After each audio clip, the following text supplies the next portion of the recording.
Mahadeva Shiv Shambho Shankara Shiv Shambho Shankara मौलीश्वर Shiv Shambho Shankara Shambho Shankara मदनान्तक Shiv Shambho Shankara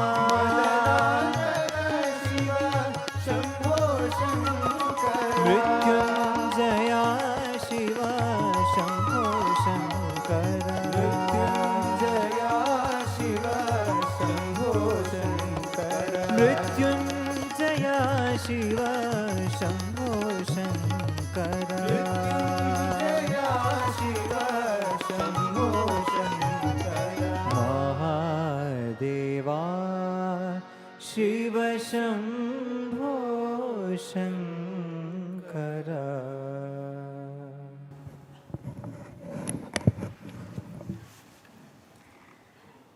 Invoking the blessings of the Almighty, respected dignitaries, respected elders, distinguished guests of the dais, participants from around the world, welcome to day 76 of the One World, One Family World Cultural Festival here at Sathya Grama.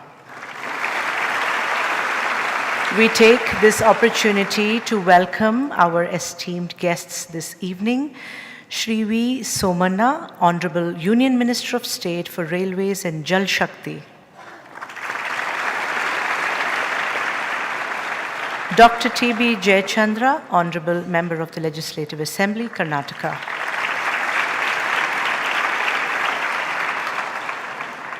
Padma Bhushan awardee Shri Subramanian Ramdurai, Chairperson Mission Karmayogi Bharat and former CEO and Vice Chairman Tata Consultancy Services. Ms. Ivana Pavic, Councillor, Embassy of the Republic of Serbia in India. This morning, the News 18 Healthcare Award 2025 was conferred upon Sadguru Shri Madhusudan Sai on behalf of the Prashanti Balamandira Trust in recognition of its outstanding contribution to healthcare and its transformative impact on millions of lives. News 18, one of India's most respected and far-reaching media networks, is renowned for its steadfast commitment to truth, integrity, and meaningful journalism. Through its healthcare awards, News 18 honors exceptional institutions and individuals who transcend conventional service to bring healing, hope, and humanity to those in need. The award was presented by Mr. D.P. Satish, Group Editorial Advisor South, News 18 India, and Mr. Hariprasad A., Editor, News 18 Kannada. John Adams once said, "If your actions inspire others to dream more, learn more, do more, and become more, you are a leader." Therefore, leadership is more than a position or title. It is a responsibility to inspire, uplift, and transform. The One World, One Family Global Leadership Award celebrates such extraordinary individuals who illuminate the path of progress, transform obstacles into opportunities, and inspire the world through their integrity, service, and unwavering commitment for the greater good. This evening, we are honored to present the One World, One Family Global Leadership Award to Padma Bhushan awardee Mr. S. Ramadurai, a visionary leader, technocrat, and nation builder whose remarkable journey has been defined by excellence, service, and compassion. Mr. Ramadurai has served the nation in multiple capacities as chairman of the National Skill Development Agency and the National Skill Development Corporation, where he championed the cause of youth empowerment through skill development, standardization, and technology-driven inclusion. He firmly believes that empowering youth with the right skills can shape the future of our nation. Currently, he serves as the chairperson of Mission Karmayogi Bharat, the National Program for Civil Services Capacity Building, which aims to transform Indian bureaucracy by preparing civil servants for the future through comprehensive institutional reform. Mr. Ramdurai's leadership extends to the corporate, academic, and social sectors. He is a chairman of the advisory board at Tata Strive, the Tata Group's flagship CSR initiative for youth skilling and employability. He serves as chairperson at the National Institute of Advanced Studies, Public Health Foundation of India, and the Tata Institute of Social Sciences. He is also the former chairman of the Kalakshetra Foundation. For his extraordinary contributions, Mr. Ramadurai has been honored with several prestigious awards, including the Padma Bhushan by the Government of India, the Commander of the Order of the British Empire by Her Majesty Queen Elizabeth II, the Economic Times Lifetime Achievement Award, and most recently, the Shankara Ratna Award and the Assam Saurabh for his outstanding contributions to nation building and education. Beyond his professional accomplishments, he remains deeply committed to community service, social development, and the promotion of Indian arts. A connoisseur of photography and classical music, Mr. Ramadurai truly exemplifies the harmony of intellect, integrity, and human values. Today, we are honored to present the One World, One Family Global Leadership Award to Mr. Subramanian Ramdurai, followed by the acceptance speech.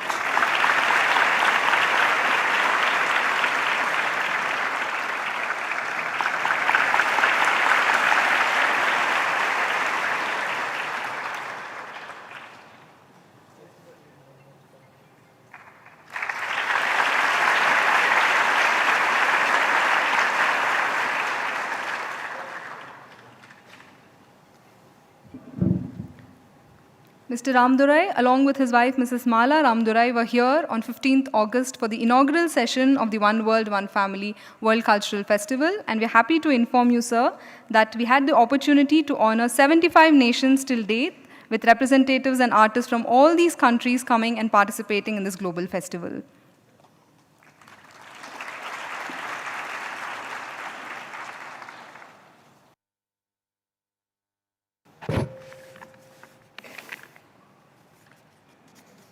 Respected Sadguru Sri Madhusudan Sai-ji,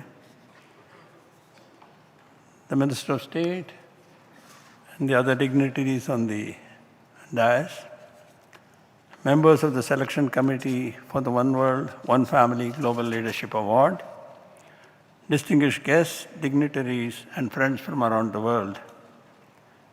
Namaskar and a very good afternoon to all of you. At the outset, I offer my heartfelt prayers at the lotus feet of Bhagavan Sri Sathya Sai Baba, whose life was a living example of love, service, and compassion in action. For him, the whole world was truly his family. It's an honor and a deeply humbling moment for me to receive the One World, One Family Global Leadership Award from the One World, One Family Foundation and the Prashanti Bala Mandira Trust. Like any award, what makes it truly special is not the memento, but the institution, the people behind it, and the values they espouse. I often use the flower and the tree analogy.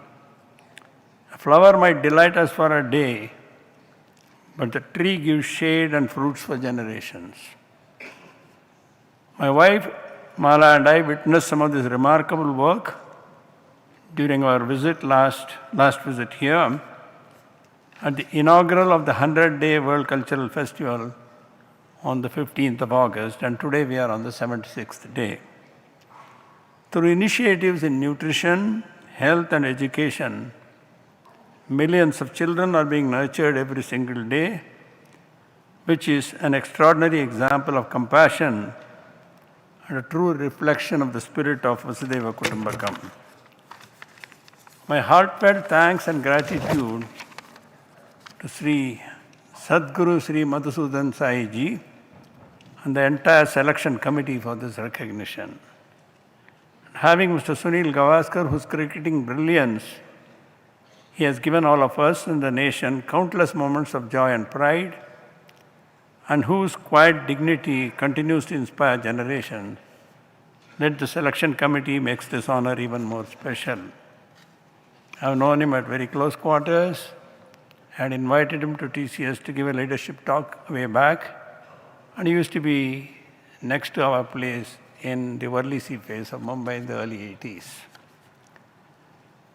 The ideal that can guide us, Vasudeva Kutumbakam, the world is one family, is to me one of the loftiest ideas of our civilization. I strongly believe it can guide us as individuals, as organizations, as nations, as our true North Star. But it is easier said than done. Anyone who has lived in a cooperative housing society in Mumbai or the Bengaluru knows how patience, respect, understanding are tested every day.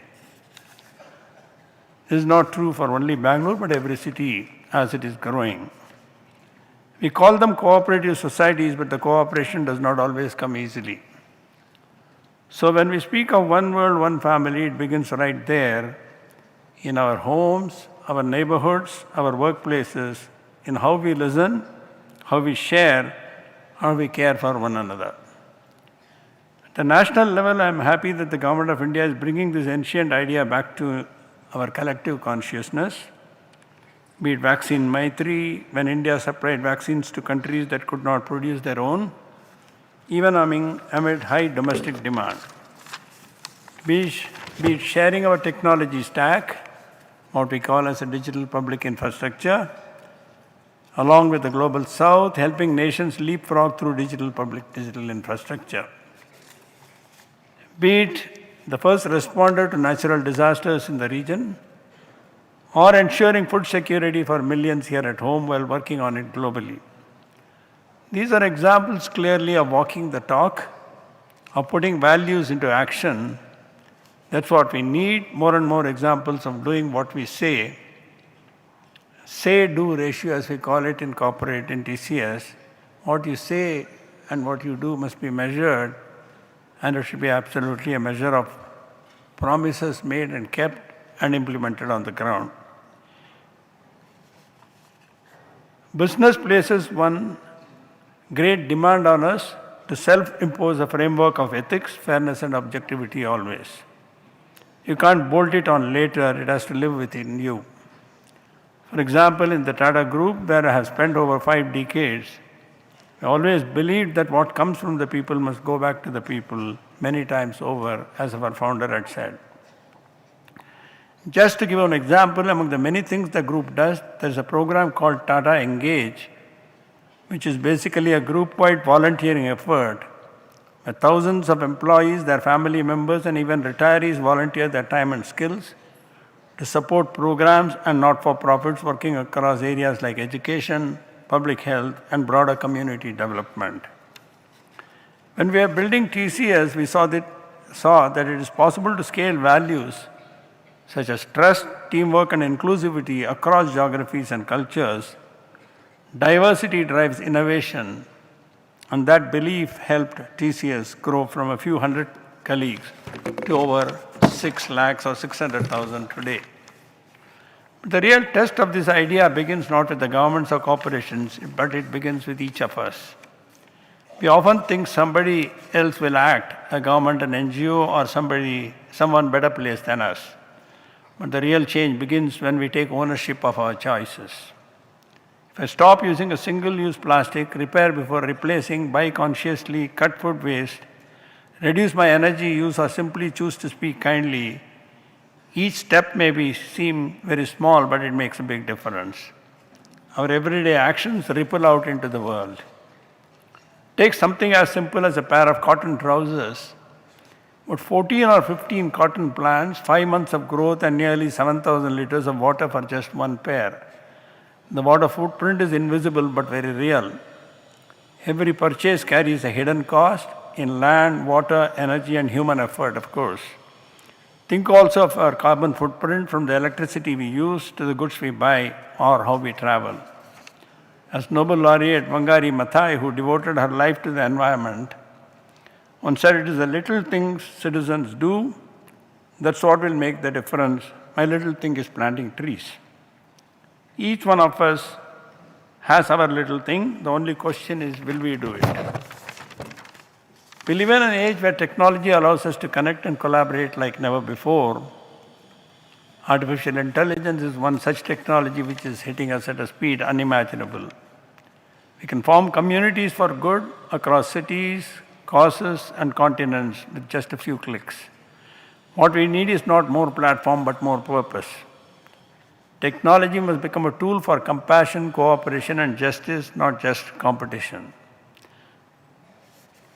AI will definitely accelerate the spirit of progress, but without the right guardrails, it can also deepen divides.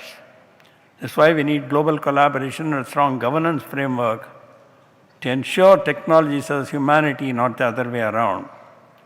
Not so long ago, people in our villages would gather after a long day in the fields for harikathas and bhajans, evenings of song and storytelling that brought the whole village together. They shaped moral consciousness. They taught right from wrong. We can recreate that same sense of belonging today through culture, through technology, and through integrity and compassion as the values we build upon. Let me end with a quote from Mahatma Gandhi. The greatness of humanity is not in being human, but in being humane. Let us carry that spirit forward in our thoughts, in our words, and in our actions. Once again, my heartfelt thanks to Sadguru Sri Madhusudan Sai Ji, the One World, One Family Foundation, and the Prashanti Balamandira Trust for this honor. I wish each of you a joyous festive season and a memorable time together here at this beautiful gathering. Thank you very much. Namaste.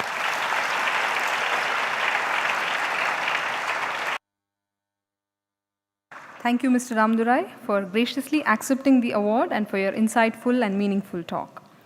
As part of our celebrations, we take this opportunity to express our heartfelt gratitude to our corporate partners whose indispensable support has enabled us to carry out our service initiatives. This evening, we are pleased to confer the CSR Circle of Honor to two of our corporate partners. First, we have Moog India Technology Center Private Limited, a fully owned subsidiary of Moog USA and a global leader in aerospace engineering and innovation.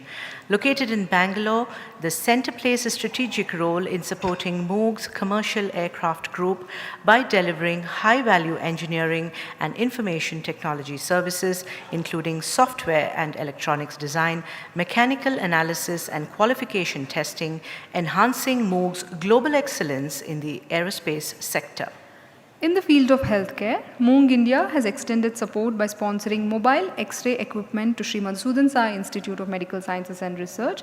It is also supporting the Annapurna Morning Nutrition Program. Representing Moog India Technology Center this evening, we have Mr. Shyam Karigiri, the Managing Director, and may we please invite him on stage to receive the honor from Sadguru. Mr. Karigiri is an enterprising and visionary leader with over 30 years of experience in the aerospace industry, spanning technology development, innovation, and organizational leadership. With several global patents, he exemplifies the spirit of innovation with purpose. May we now invite Mr. Shyam Karigiri to share a few words with all of us.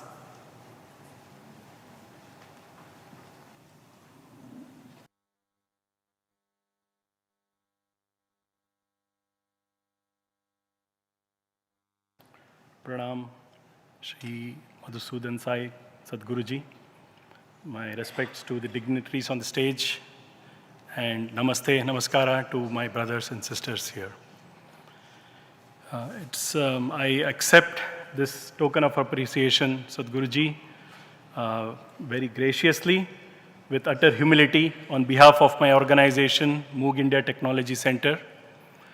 Moog, the parent organization, is an American headquartered company, and we operate globally. Our company has a legacy of over 75 years. Primarily, we offer high technology solutions in the domains of aerospace, space and defense, and industry. As a matter of fact, many of you that have flown on aircrafts, most of the aircrafts that you have flown on would have our company's flight control systems, which makes the aircrafts take off safely, fly safely and then land safely and take you to your destination. Our company has a lot of values. One of the core values instilled by our founder, Mr. Bill Moog, I feel is very appropriate for this particular occasion. That core value is we are all in it together.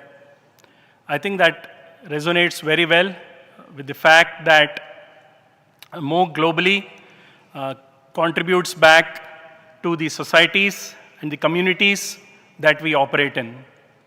So from that perspective, Sadhguruji, we are extremely grateful that we had an opportunity to partner with the great institution, Prashanti Balamandir Trust, and also the Sathya Sai Institution.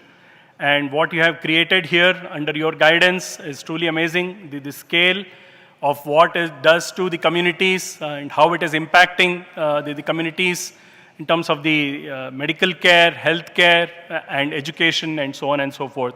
So what you have done is truly amazing, and the scale is just unimaginable, Guruji. So Moog India primarily focuses in terms of support in the areas of healthcare and hygiene, well-being and education. We support a lot of schools and educational institutions, hospitals, and other institutions that specifically cater to the need of the specially abled.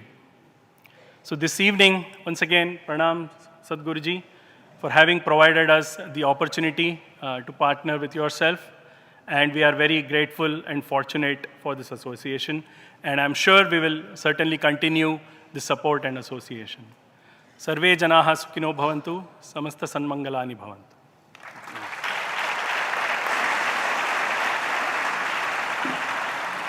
Thank you, Mr. Sham. Our second partner is the ELSITA Trust, an organization that has been transforming lives in and around Electronic City, Bangalore, for over 2 decades through its multifaceted initiatives in community development. ELSITA Trust's compassionate programs include free meals, digital learning access, healthcare screenings, and scholarships for underprivileged students, creating a model of collective growth through compassion and collaboration with local industries. Member companies such as Infosys, Fanuc India, and Tessolve Semiconductors have been key contributors in supporting our healthcare with medical equipment, cost of surgeries, and medical vehicles. To receive the honor, may we please invite on stage Mr. Bhavesh Kumar, Chairman, and Mr. V. Sriram Kumar, President and Trustee.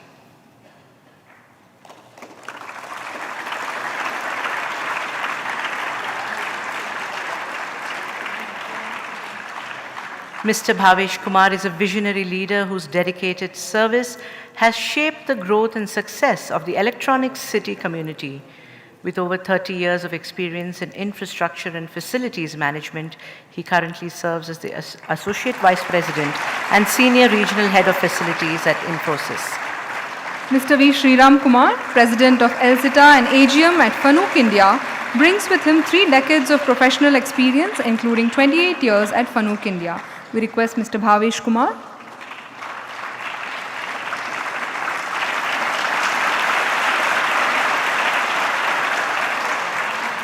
May we request Mr. Bhavesh Kumar to share a few words with us, please.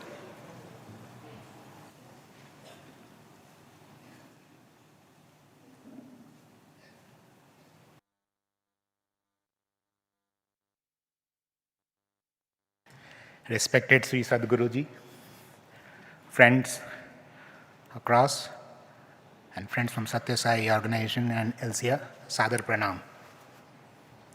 We are honored to be here in the august presence of Sri Sadhguru, Madhusudan Sai, and be facilitated by him.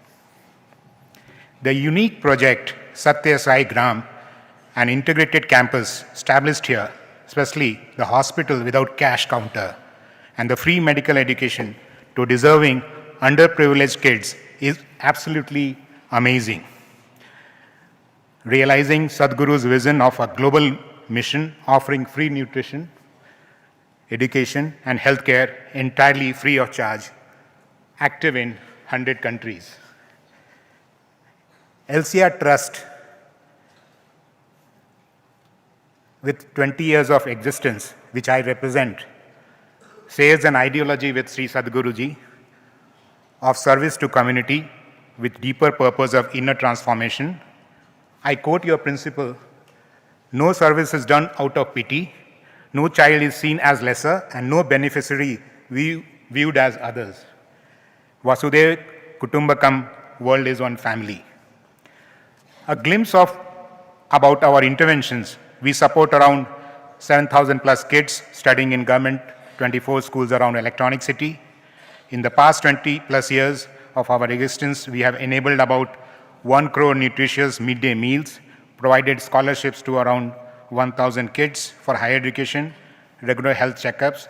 Every day, around 20,000 liters of safe drinking water is supplied to villages around us, and solving basic infra issues like daily transport to school students, in addition to constructing around 6 schools and other key facilities in these schools. I understand that Annapurna Trust is already providing nutritious milk supplement to the government schools, which supports our efforts to ensure kids and are healthy. Dear Sadhguru, your visit to that Electronic City last year and speaking at an evening divine is one of the most cherished moments of our community, and your insights there still rings the bell amongst us and as a guiding principle. And as mentioned, our member companies like Fanuc, Infosys, Tezol, and more are coming and helping for your mission, means aligning with your mission of the healthcare. Certainly, we cannot forget the wonderful performance by the Sai Symphony. Around 60 plus kids were there that day. And the bright young kids brimming with pride and confidence. I once again thank you, Sadhguruji, for your kindness and all our friends here. I'm sure we'll continue to have more opportunities for mutual support. Thank you and namaste. One humble request, we want to honor you on our behalf, if you permit.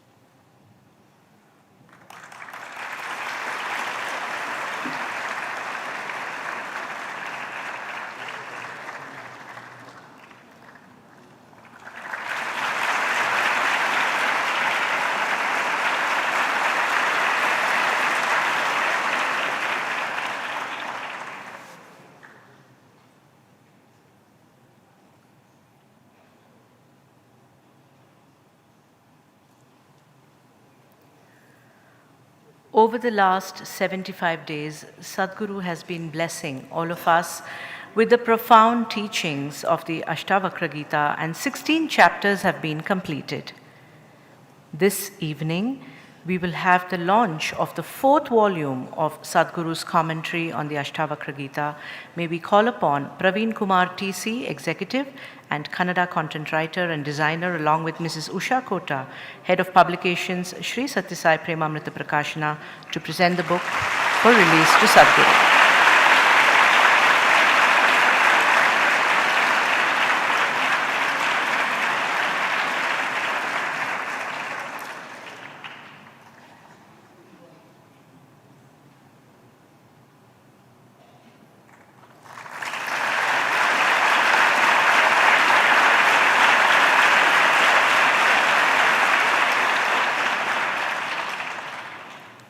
Today, we are delighted to celebrate two nations, the Republic of Serbia and Montenegro.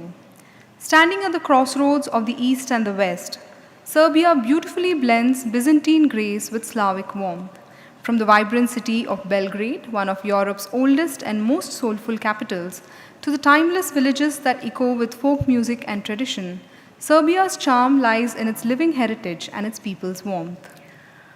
Montenegro is a land of majestic mountains, crystal waters, and enduring spirit. Nestled among the Adriatic coast, Montenegro is often called the Pearl of the Mediterranean. And this evening, We are honored to present the One World, One Family Global Humanitarian Award to Ms. Devi Mohan from Serbia in the category of Women and Child Welfare. Ms. Devi Mohan is a multifaceted spiritual guide, speaker, and author of the moving autobiography, Home for a Refugee. She is globally recognized for her authenticity, social service, and empowering initiatives such as women's circles, conscious dancing, and awakening yoga nidra, through which she uplifts and energizes countless individuals at festivals and spiritual gatherings around the world. As the president of the ACT Foundation, a humanitarian organization active in over 34 countries, Ms. Devi Mohan leads by example, embodying the spirit of selfless service with compassion, grace, and dedication. An experienced energy therapist, senior yoga instructor, and director of the Himalayan School of Traditional Yoga, she bridges Eastern and Western wisdom with profound insight. With a master's degree in peace studies and a professional background in diplomacy and with the United Nations, Ms. Devi also serves as the global ambassador of the Mohanji Foundation, founded by her life partner, internationally respected spiritual leader Sri Mohanji. In recognition of her service and commitment to uplifting fellow men, we present Ms. Devi Mohan with the One World, One Family Global Humanitarian Award. May we please invite Ms. Devi Mohan on stage to receive the award from Sadguru, followed by her acceptance speech.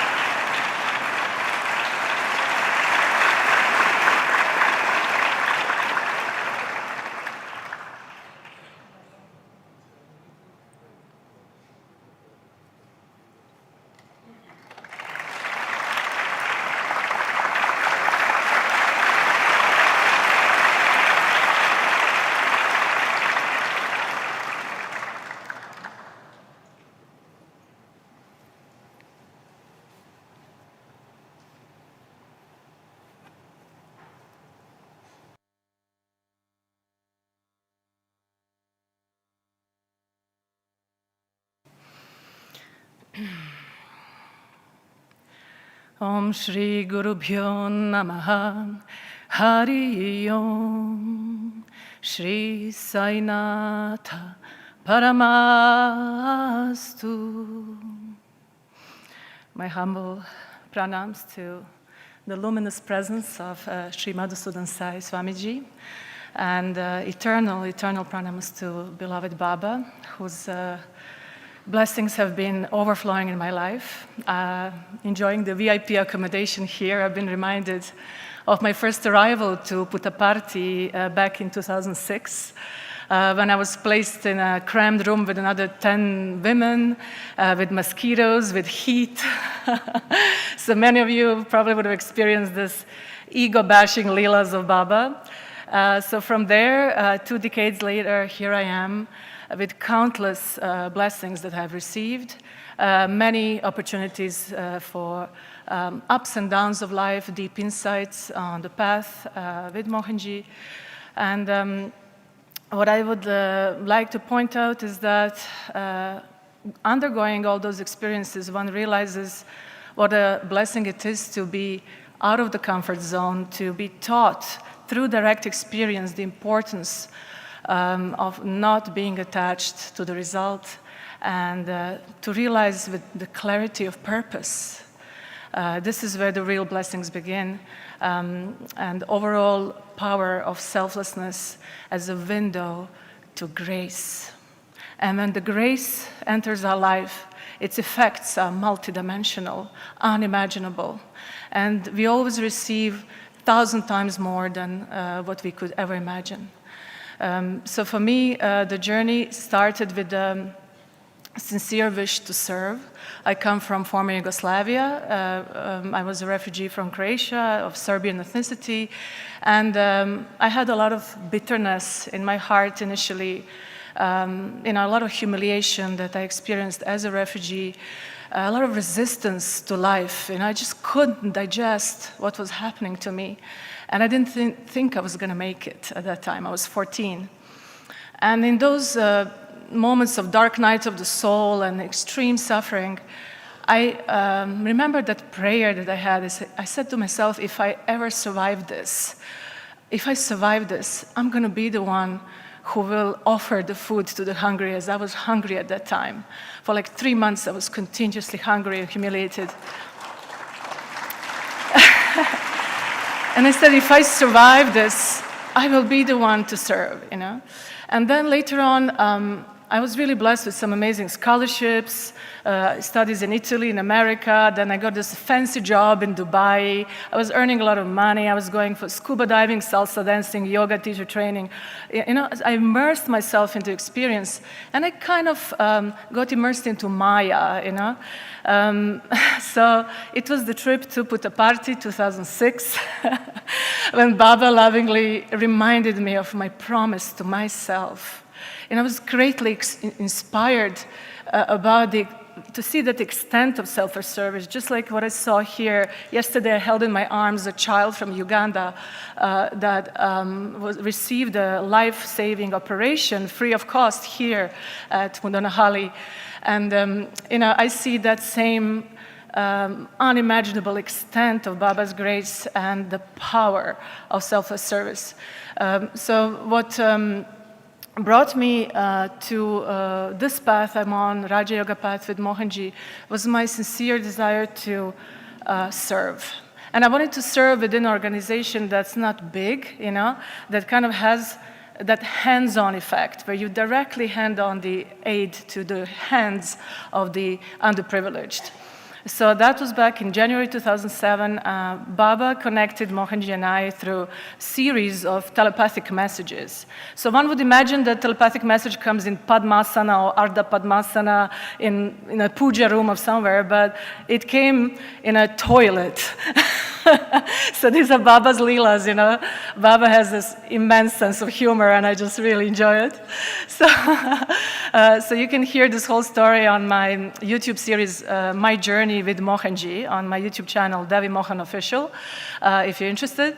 I don't have time to share all of it, but the point of it is that it was my desire to serve that brought me to Mohanji, that brought me on this path. And at that time, it was charity present in India, UAE, and maybe one more country. And now I can proudly say that we are present in 34 countries around the world, on all continents except Antarctica.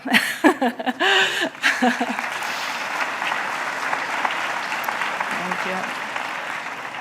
Over these last 2 decades, as I served as the president of ACT Foundation, I've witnessed so many powerful moments when pure grace descended. I really saw that, what Baba says, the journey from I to we to he. So for example, during COVID time, we somehow connected through a lady from my country who went for healing in some Amazon rainforest. And she received healing from a tribal leader, Washi, an amazing woman. And then they were starved to death, you know, because during COVID time, they had no influx of money, there were no tourists, and there was a flood, they had no food. So their lifeline was ACT Foundation. And it was an incredible moment of connection with the indigenous people of the Amazon rainforest. Or another experience I would like to share is, well, in like 2018, I went to a leprosy colony in India, and I met the people who were completely ostracized from society, and leprosy made them lose their fingers, you know. There was this lady that I connected with instantly, and I'll never forget this moment. One of her eyes was popping out, you know, and this healthy eye was looking at me and like beaming the light, you know. And I just came to her and I served her some dal rice, vegetables and sweet, you know. And it was just that gesture. It was exactly what I wished for when I was a refugee. It was a gesture that somebody cares. You know, this white lady came from another part of the world and she cares, and we connected. And I can really say that in that moment I saw God. You know, if you can see God, it's in the eyes of the needy people. That's where you see God. That's where you experience that transcendental connection. when you are able, as an instrument of God, as Baba says, Prema Svarupa, when you become the Prema Svarupa and you give them in that moment so much more than food, it's that love, it's that moment of connection. And that's what charity gives us. Mohanji says that humanitarian work cleanses the Shushumna Nadi, the central meridian, and is our greatest aid in spiritual evolution. And that has been my experience. I have seen great shifts in consciousness ever since I started doing the seva. And overall, I'm also grateful that it brought me more on the path of authentic expression. So I'm blessed to have a husband who supports my own journey as well. So aside from supporting him, I'm also having my own expression, which is mainly through work with women empowerment. I conduct women's circles and humbly welcome all women who are hearing me today to a Festival of Womanhood in Delhi on 8th of March. I'll be back in India on 8th of March. And in women's circles, we really speak a lot about the real power of the woman and that connection with the black hole of the universe, which is the yoni, the uterus especially. And we want to restore back that archetype of the high priestess that was missing in the patriarchal structures for thousands of years now. So this is the time it has been revealed to me in a profound spiritual experience that I had 2 years ago. My ancestors from the Balkans came to me, in a lineup. And there was a moment of shift. This is where I started working with women. And I realized that immense awakening of sacred feminine is happening in our collective consciousness right now. So this is like a really, really profound moment, and this is something that brings me great joy to conduct these kind of programs. Baba's Leelas have taken me to so many situations and unimaginable experience. I can also mention that out of a joke, in 2008, I accepted to play a role in a movie called Foreign Chipatlin. So I don't know if there are anyone from Maharashtra in the audience.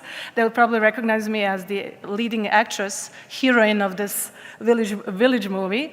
I really didn't take it seriously. I was there for a month in a village of Kolhapur, and there you go, the movie comes out and becomes like the greatest hit in the history of Marathi cinema. I received this Rashtra Bhushan award,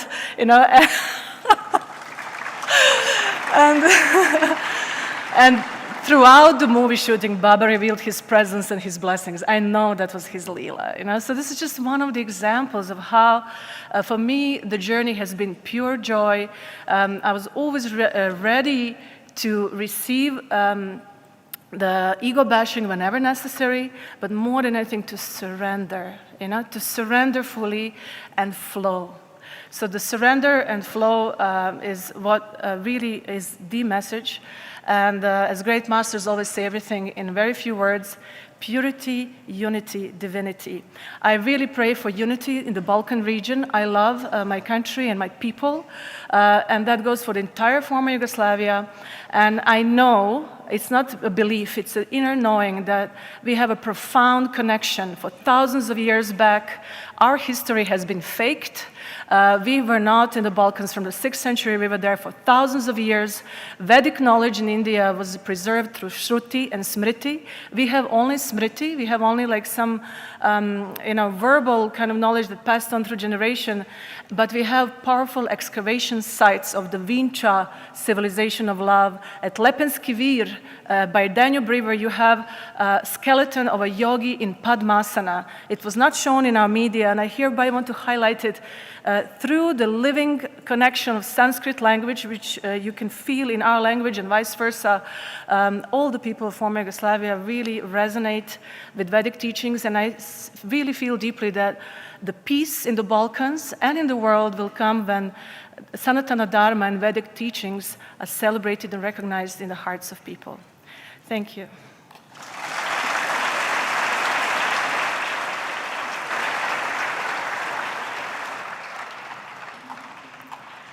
We will now have Mrs. Sandra Milisavac talk to us about the beautiful country of Serbia. Mrs. Sandra brings with her a rich international background in teaching English, German, and Japanese. She currently serves as a German language teacher at an elementary school, inspiring young minds to embrace the beauty of languages and cultures. Her professional journey also includes valuable experience in the corporate sector in roles demanding excellence in communication, organization, and cultural understanding. Mrs. Sandra Milisavets will now present on Serbia's culture, people, and values.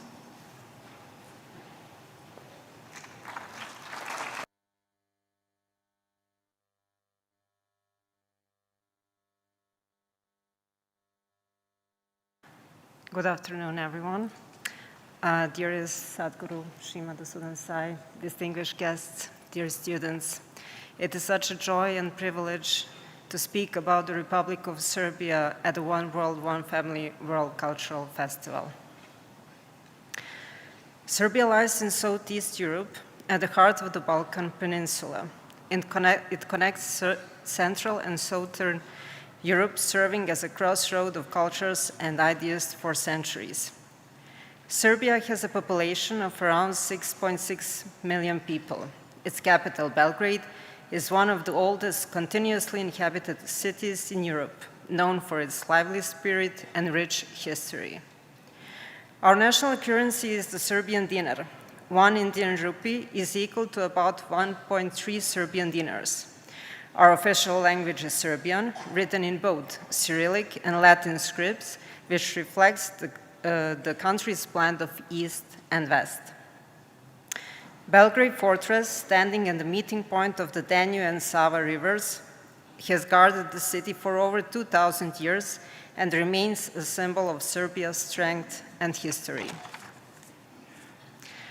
The monument to the victor, or Pobednik, rises above Belgrade, honoring courage, freedom, and the enduring will of the Serbian people. Petrovaradin Fortress in Novi Sad has hosted the world-famous Exit Music Festival, where artists and young people from across the globe come together in celebration of art, unity, and friendship. The Studenica Monastery, a UNESCO World Heritage Site, is one of Serbia's greatest spiritual and cultural treasures, known for its unique frescoes and timeless peace. Đavola Varoš is a striking natural wonder with unusual rock formations, a reminder of the power and mystery of nature that Serbia proudly preserves. Tara National Park is one of Serbia's largest protected areas, known for its dense forests, clear mountain air, and brown bear population. The Sava River, flowing through Serbia and meeting the Danube at Belgrade, is a lifeline of the Balkans, symbolizing connection, trade, and the confluence of cultures that have shaped the region's history. Serbia's spirituality is rooted in Orthodox Christianity, which teaches compassion, humility, and faith. As Patriarch Pavle, the nation's beloved spiritual leader, often said, "Be kind and do good. That is enough." His message continues to guide hearts today. Our meals are filled with fresh bread, local cheese, and seasonal vegetables which form a part of every table. Popular dishes include kajmak, a creamy dairy spread, gibanica, a cheese-filled pie, cicvara, made from cornmeal and butter, and ajvar, a roasted red pepper relish prepared during autumn. Traditional Serbian clothing reflects both artistry and identity. Women wear embroidered blouses, long skirts, and bright aprons, while men wear wool trousers, vests, and the shaika čakep, a symbol of rural pride. Both wear handmade opanci shoes, showing the people's connection to their land and their hardworking spirit. Serbia's art, music, and dance bring people together across generations. The Kolo folk dance, performed in a circle, represents unity and joy, while the gusle, a one-string instrument, carries stories of history and courage. Traditional crafts, such as pottery, weaving, and embroidery, continue to thrive, preserving the beauty of folk culture. Novak Djokovic he has become a global symbol of persistence, discipline, and national pride. Beyond his record-breaking achievements, he has played a vital role in promoting Serbia internationally and inspiring generations at home. His philanthropic efforts through the Novak Djokovic Foundation have further cemented his place in Serbian society, especially in supporting early childhood education and development. Ivo Andrić, our country's Nobel Prize-winning author, wrote The Bridge on the Drina, a masterpiece that captures the struggles and beauty of life in the Balkans. Serbia continues to move forward as a peaceful, developing country focused on education, healthcare, and community well-being.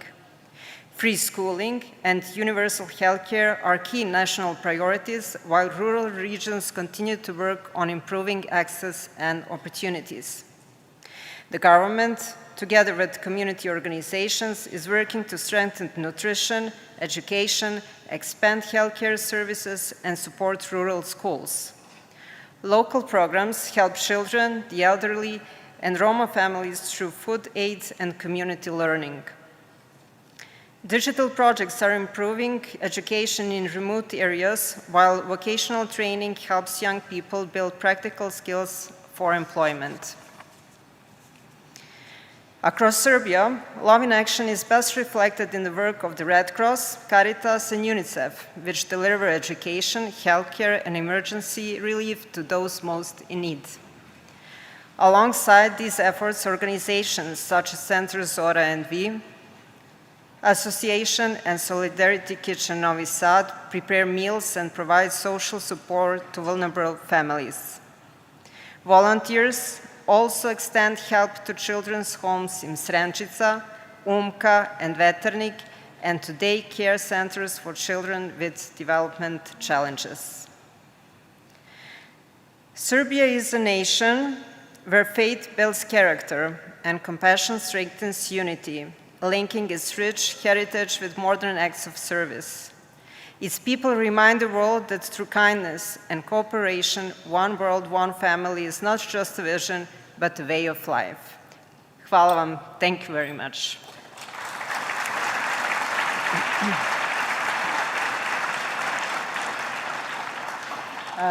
Dear Sadguru, we have brought a special gift for you from Serbia, a hand-painted icon of the wild angel from the monastery Mileševa, symbolizing divine purity, hope, and the triumph of resurrection, a serene vision of spiritual renewal that has become an enduring emblem of peace in a Serbian Orthodox tradition. May we approach.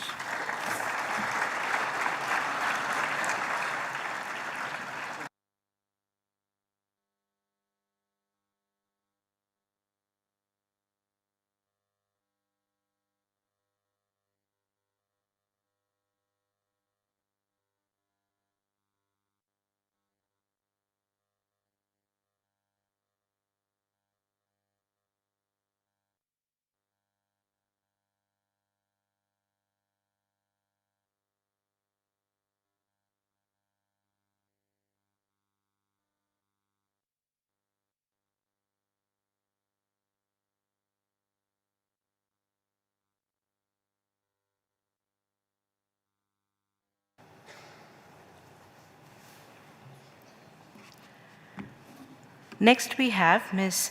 Andrijana Micanovic from Montenegro.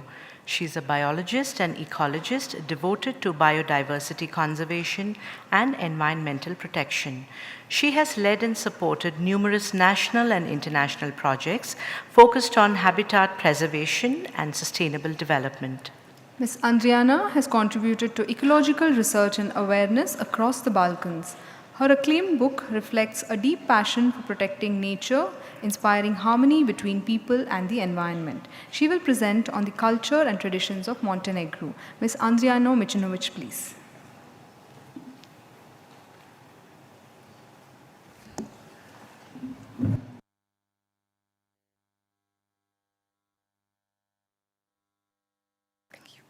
Good afternoon.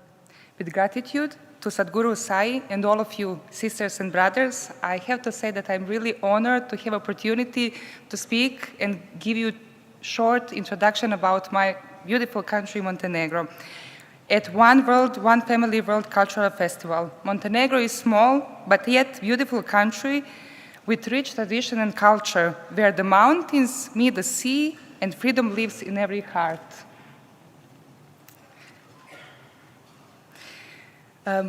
As you can see, Montenegro is located in southeastern Europe along the Adriatic coast. It shares borders with Serbia, Bosnia and Herzegovina, Croatia, Kosovo, and Albania. But also we have about 300 kilometers long beach coast, both sand and stone.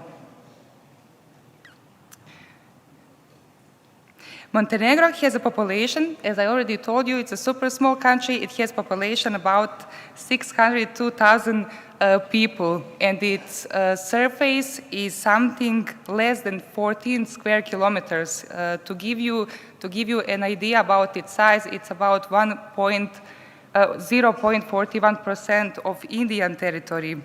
The capital city is Podgorica, and much of the land, most of the land is covered with mountains and forests. We have about 60% of our territory covered with forest. As you can see, our official currency is euro. Our official language is Montenegrin language.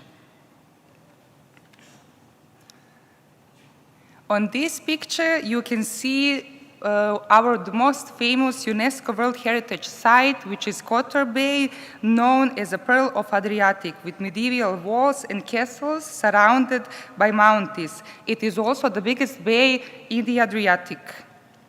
It is very famous. On this one, you can see another UNESCO World Heritage Site, which is Durmitor National Park and Tara River, which forms one of the most deep Europe canyons and the second deepest canyon in the world. It is often called the tear of Europe, right? Because this amazing pristine nature, Montenegro has declared as the first ecological state in the world. On this slide, you can see the Ostrog Monastery, which is built into the cliff, which is unique because it welcomes all the pilgrims, all of the religions, and stands as a symbol of unity and peace. This is our mountain. As I already told you, we have a lot of mountains. This is our mountain, Lovćen. This is the resting place of poet and famous ruler Njegoš, which overlooks the Adriatic Sea, the place of pride and joy for every Montenegrin.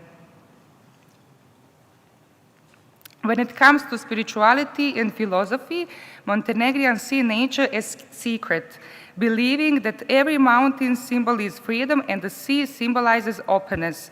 The national spirit follows the saying, Crnogorci ne ljube lance, which means Montenegrins do not love the chains, meaning freedom and honor came before everything else.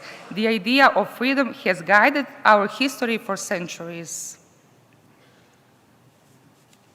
When it comes to cuisine, I would say that Montenegrin cuisine combines the simplicity of the mountains and the freshness of the coast. In Montenegrin highlands, people enjoy simple dishes like kačamak, cicvara, cheese, many other cheese products from cornmeal and others. Along the coast, people and family, they share olive oils, grapes, bread with the honey and figs, pomegranate, reflecting the rich and sunny Mediterranean lifestyles, and also a lot of vegetables. When it comes to traditional clothing, as you can see that I'm wearing by myself, the traditional Montenegrin clothes carries deep meaning. The red Montenegrin cap or hat represents life and freedom. The black rim remembers sacrifice, and the gold embryonary symbolizes honor and sovereignty. The mountain traditional clothes is thick and protective, while the coastal dress is more light and Mediterranean. Arts, music, and dance. Montenegrins' art and music form a living bridge between nature, faith, and history.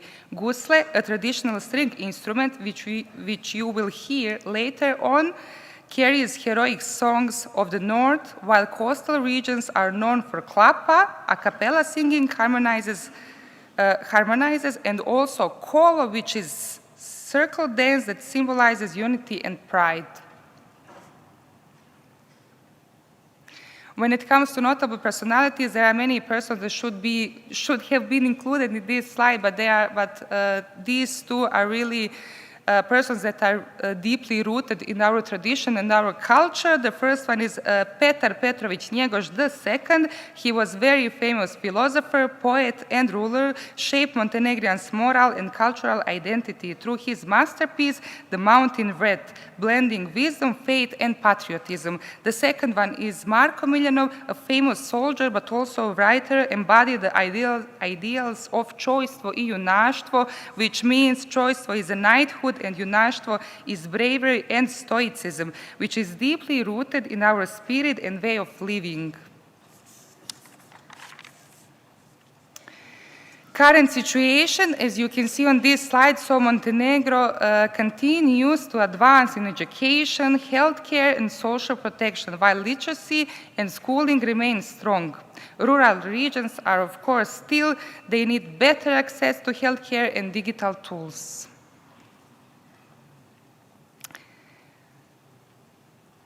The government, but also the community and many civil society organizations, they work together to improve youth retention and rural education. Efforts are ongoing to expand mental health and community wellness programs. Love in Action groups such as Red Cross Montenegro, Caritas Montenegro, Foundation Be Human Supports, and many other civil society organizations. They support families, refugees, children, and all vulnerable groups that actually need medical help.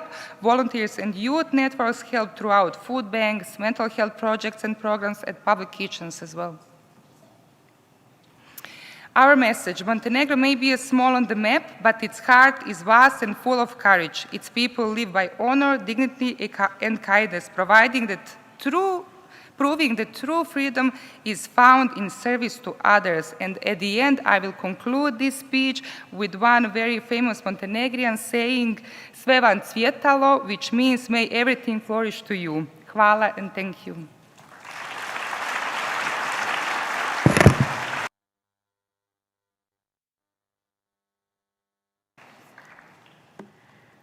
We will now have Ms. Elena Vujicic from Montenegro, who will share with us her story of transformation.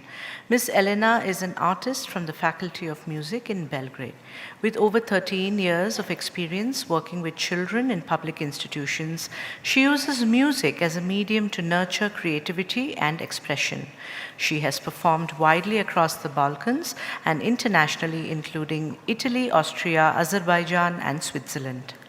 A long-time member of the Sai Center in Belgrade and the European Institute for Human Values, Ms. Jelena continues to explore the harmony between music, consciousness, and human values. Ms. Jelena Vujicic, please.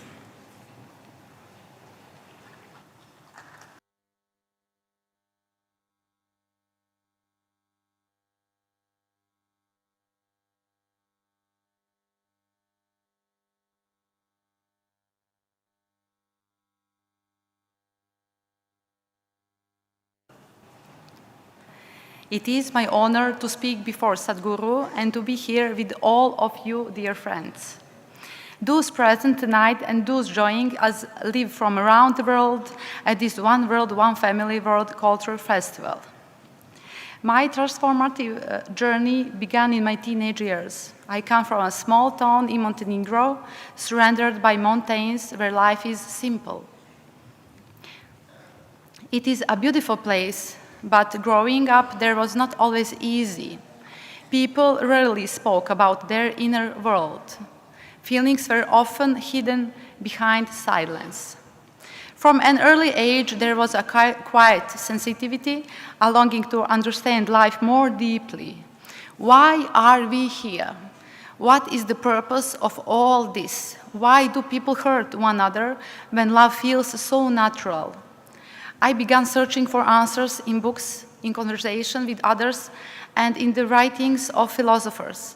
I read about the meaning of life, the soul, God, and love. Yet, the more I searched, the more lost I became. There were moments when it all felt too much, the silence of others, the loneliness of searching, and the feeling of not belonging anywhere. Looking back now, I see those moments differently.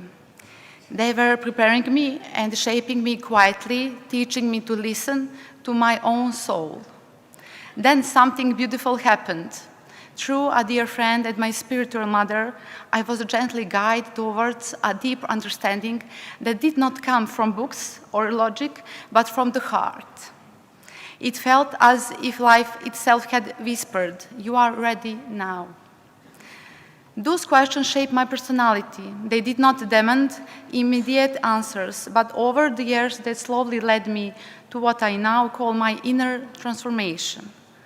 I went to Belgrade to study art, a city of light, noise, and endless possibility. Art became my refuge. It gave me a way to express what I could not put into words. Each note of music, each brush stroke, and each performance became a small act of healing. I met many teachers along the way. Some inspired me, others challenged me, and a few left quietly, leaving questions behind. Through those experiences, life revealed a quiet truth. Every encounter, every joy, and every struggle is part of the same journey of learning and becoming. During my studies, I found deep joy in exploring art in all its forms. Yes, alongside that creative journey, another search began, one for meaning, truth, and a deeper connection with the spiritual. Though I crossed paths with many guides, I soon realized that their paths were not the ones meant for me. The inner work I began touched every corner of my soul. I have come to believe that nothing in life happens by accident. Souls meet for a reason, to learn from one another. And so it was that the soul of my spiritual mother, Zorica, and mine chose long before birth to find one another in this lifetime. Through my spiritual mother and my dear friends, pure channels of Sadguru, I was found. Sadguru, come for me. He is the one meant for this life, the one I had been waiting for.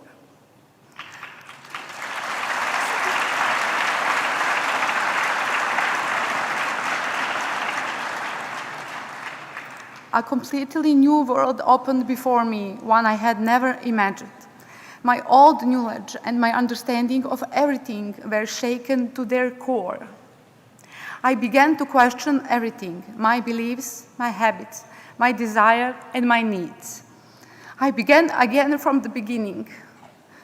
Through his guides, I learned what it truly means to live, not merely to exist. A world of truth and fulfillment revealed itself, a world I could not explain through reason, yet I could feel it with every part of my being. Sadguru opened my eyes to the unseen. He taught me to notice and to understand what is subtle but truly important. In my life, everything that was false began to change, to dissolve, to be released, and to transform. Some people quietly left my life without many words. From others, I chose to walk away. There was no longer time for things or people that did not help me grow. That was the beginning of a deep inner cleansing, a process through which the soul releases its burdens and reconnects with its source. Although often painful, this process has been a journey of healing. Through it, I have learned to embrace change as the natural flow of existence and to recognize a higher meaning in everything that happens. A deeper love revealed itself, not the kind measured by emotion, but a love that permeates all that exists, a love that connects, guides, and transforms. Sadguru and his teaching became my path and my salvation. Through them, I have found answers to many of my questions. I have learned to live consciously, to be fully present in each moment, and grateful for all that is. Life has become simpler, yet infinitely deeper. Everything untrue has begun to fall away. I have released that every pain carries within in the seed of growth, and every change offers the possibility of a new beginning. Then came my first trip to India, then the second, then the third, and now the fourth, completely unplanned. I was helping my friend with the project One World, One Family, but I had not intended to travel with them this time due to personal commitments. Yet Sadguru had other plans. Whether I was ready or not, he brought me here to share my story with you in the hope that it may also serve you. For we are all here for one another, to share, to help, and to grow together. When I surrendered to the project, everything began to align. There were challenges, yes, but they taught patience and deeper acceptance. The project itself is part of what I do, both on my own and my friends in our center, Zora and me. Everything connected with Sadguru carries beauty and transformation. Selfless service, is there anything more beautiful in this world? I left everything behind and came to serve him, my country, all of you, and the world for a better tomorrow and for the greater good. Before I finish, I would like to mention my work with the children through human values. In addition to being a pianist, I'm also a piano teacher. The children's responses to Sadhguru's teaching have been varied. There have been ups and downs, yet in the end, good always prevails. Lessons are learned, theirs and mine, through music, love, understanding, and acceptance. Thank you, Sadhguru, for these lessons. They are true treasures. Everything changed, but the essence remains the same: to serve, to love, to spread the light. That is the only true path. I would like to close with the words of a great Montenegrin bishop, ruler, and spiritual leader. Blessed is he who lives forever, for he was worthy to be born. Petar II Petrović Njegoš. Njegoš speaks of the immortality of the soul, of a life that transcends the impermanence of the body, and reminds us that the true purpose of existence is to live in such a way that the soul leaves its mark in eternity. Thank you. Sayram.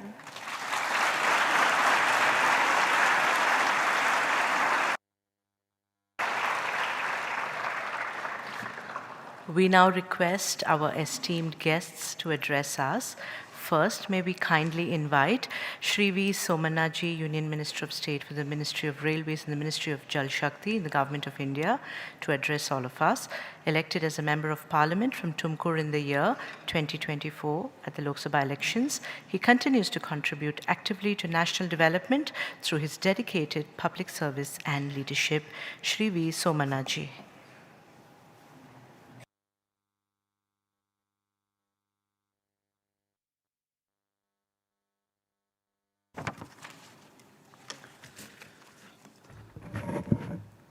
ಬಂಧುಗಳೇ, ಭಗವಂತನನ್ನು ನೋಡ್ತಕ್ಕಂಥ ಒಂದು ಅವಕಾಶವನ್ನು ಪರಮಪೂಜ್ಯ ಶ್ರೀ ಮಧುಸೂದನ್ ಸಾಯಿಯವರು ನನಗೆ ಕಲ್ಪಿಸಿಕೊಟ್ಟಿದ್ದಾರೆ. ಅವರಿಗೆ ನಾನು ಭಾರತ ಸರ್ಕಾರದ ಪರವಾಗಿ, ವೈಯಕ್ತಿಕವಾಗಿ ನನ್ನ ಕುಟುಂಬದ ಪರವಾಗಿ ಪ್ರಣಾಮಗಳನ್ನು ಸಮರ್ಪಣೆ ಮಾಡ್ತಾಯಿದ್ದೀನಿ.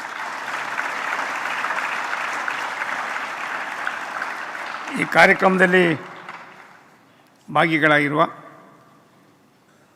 ಮಾಜಿ ಮಂತ್ರಿಗಳು, ಕರ್ನಾಟಕ ಸರ್ಕಾರದ ದೆಹಲಿಯ ಪ್ರತಿನಿಧಿಗಳು, ಹಿರಿಯರಾದ ಸನ್ಮಾನ್ಯ ಟಿ ಬಿ ಜಯಚಂದ್ರ ಸಾಹೇಬ್ರವರೇ, ಮಿಸೆಸ್ ಇವಾನ್ ಫೆವೇಜ್ರವರೇ, ಶಿವಸುಬ್ರಹ್ಮಣ್ಯಂ ಅವರೇ, ಗೋವಿಂದ ರೆಡ್ಡಿಯವರೇ, ನಂಜುಂಡಯ್ಯನವರೇ, ಬಂದಿರತಕ್ಕಂಥ ದೇಶ ವಿದೇಶಗಳಿಂದ ಬಂದಿರತಕ್ಕಂಥ ಎಲ್ಲ ಗಣ್ಯಾದಿ ಗಣ್ಯರೇ, ಸಾಯಿ ಸದ್ಗುರುವಿನ ಆಶೀರ್ವಾದವನ್ನು ಪಡೆಯಲು ಬಂದಿರತಕ್ಕಂಥ ಎಲ್ಲ ಭಕ್ತಾದಿಗಳೇ, ಹಿರಿಯರೇ, ತಾಯಂದಿರೇ, ನನ್ನ ಪ್ರೀತಿಯ ಮಕ್ಕಳೇ, ಪರಮಪೂಜ್ಯ ಸದ್ಗುರು ಮಧುಸೂದನ್ ಸಾಯಿರವರು ಪ್ರಪಂಚದ ಎಲ್ಲ ದೇಶಗಳಿಂದ ಬಂದಿರತಕ್ಕಂಥ ಗಣ್ಯರನ್ನು ಕರ್ನಾಟಕದ ಕರ್ಮಭೂಮಿ ಮುದ್ದೇನಹಳ್ಳಿಯ ವಿಶ್ವೇಶ್ವರಯ್ಯನವರ ಈ ಒಂದು ಸ್ಥಳದಲ್ಲಿ ಪ್ರಾಯಶಃ ಸತ್ಯಸಾಯಿ ಅವರು ನೆಲೆ ಊರಿದ್ದಾರೆ. ಅದು ಮಧುಸೂದನ್ ಸಾಯಿ ಅವರ ಒಂದು ಸಮ್ಮುಖಮದಲ್ಲಿ ಮೊದಲನೆಯದಾಗಿ ಭಗವಾನ್ ಶ್ರೀ ಸತ್ಯಸಾಯಿ ಬಾಬಾ ಅವರ ದಿವ್ಯ ಕಮಲದ ಪಾದಗಳಿಗೆ ನನ್ನ ವಿನಮ್ರ ಪ್ರಣಾಮಗಳನ್ನು ಸಮರ್ಪಿಸುತ್ತೇನೆ. ಇಂದಿನ ವಿಶ್ವ ಸಾಂಸ್ಕೃತಿಕ ಉತ್ಸವವು ಬಾಬಾ ಅವರ ಸಾರ್ವತ್ರಿಕ ದೃಷ್ಟಿಕೋನವನ್ನು ಸುಂದರವಾಗಿ ಇಂದು ಈ ಗ್ರಾಮದಲ್ಲಿ ಪ್ರತಿಬಿಂಬಿಸಿದೆ. ಮುದ್ದೇನಹಳ್ಳಿ ಸತ್ಯಸಾಯಿ ಗ್ರಾಮ ಜಾಗತಿಕ ಮಟ್ಟದಲ್ಲಿ ಪರಿಚಯಗೊಂಡಿದ್ದು ಈ ಕಾರ್ಯಕ್ರಮದಲ್ಲಿ ಭಾಗಿಯಾಗಿರುವುದು ನನಗೆ ಅತೀವ ಸಂತೋಷವನ್ನು ಉಂಟು ಮಾಡಿದೆ. ಪರಮಪೂಜ್ಯ ಮಧುಸೂದನ ಸಾಯಿಯವರು ಪ್ರತ್ಯಕ್ಷ ಆಶೀರ್ವಾದ ಪಡೆಯಲು ಇದು ಒಂದು ಸದಾವಕಾಶ ಎಂದು ನಾನು ಭಾವಿಸಿದ್ದೇನೆ.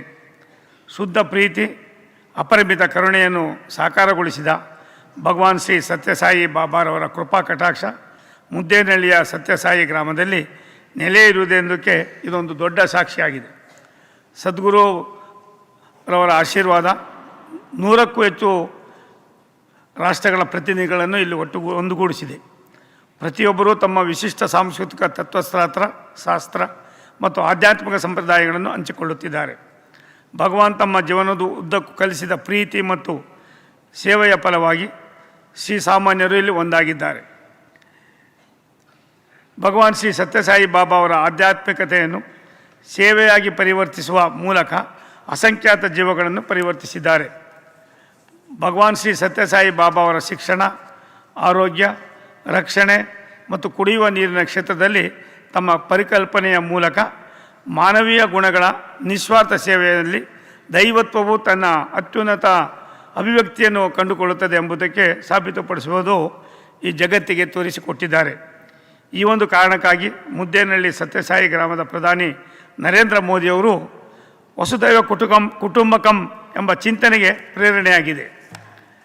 ಸನ್ಮಾನ್ಯ ಶ್ರೀ ಪ್ರಧಾನಿ ನರೇಂದ್ರ ಮೋದಿಯವರು ವಸುದೈವ ಕುಟುಂಬಕಂ ಎಂಬ ಪ್ರೇರಣಾದಾಯಕ ವೇದಕೋಶಗಳೊಂದಿಗೆ ಭಾರತವು ಡಿಸೆಂಬರ್ 1, 2022ರಿಂದ ನವೆಂಬರ್ 30, 2023ರವರೆಗೆ G20 ಅಧ್ಯಕ್ಷತೆಯನ್ನು ಹೊಂದಿದ್ದು, ಇದಕ್ಕೆ ಪರಮ ಪೂಜ್ಯ ಮಧುಸೂದನ್ ಸಾಯಿರವರ ಕೃಪಾಶೀರ್ವಾದ, ಸತ್ಯಸಾಯಿಯವರ ಆಶೀರ್ವಾದವೂ ಕೂಡ ಇದೆ ಅನ್ನೋದನ್ನು ನಾವೆಲ್ಲರೂ ಕೂಡ ಬಲ್ಲವರಾಗಿದ್ದೀವಿ.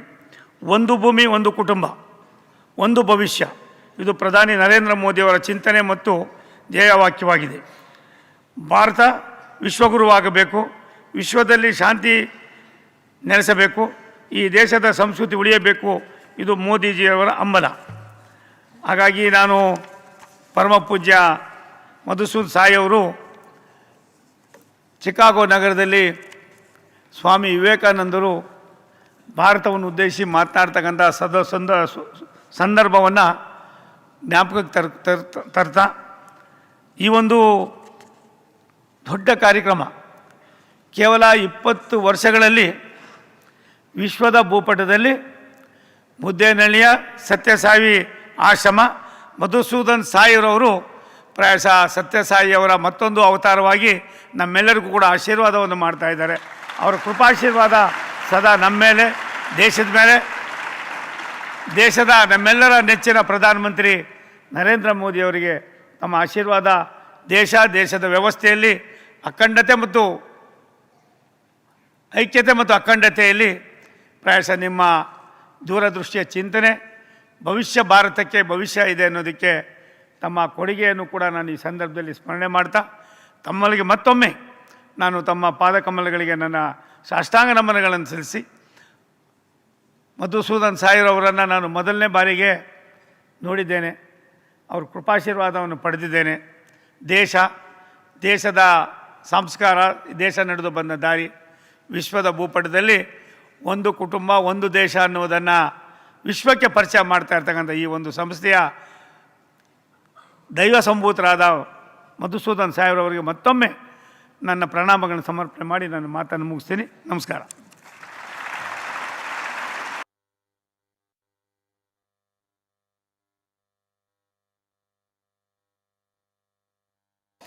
Next, we request Shri T.B. Jayachandra ji to address us.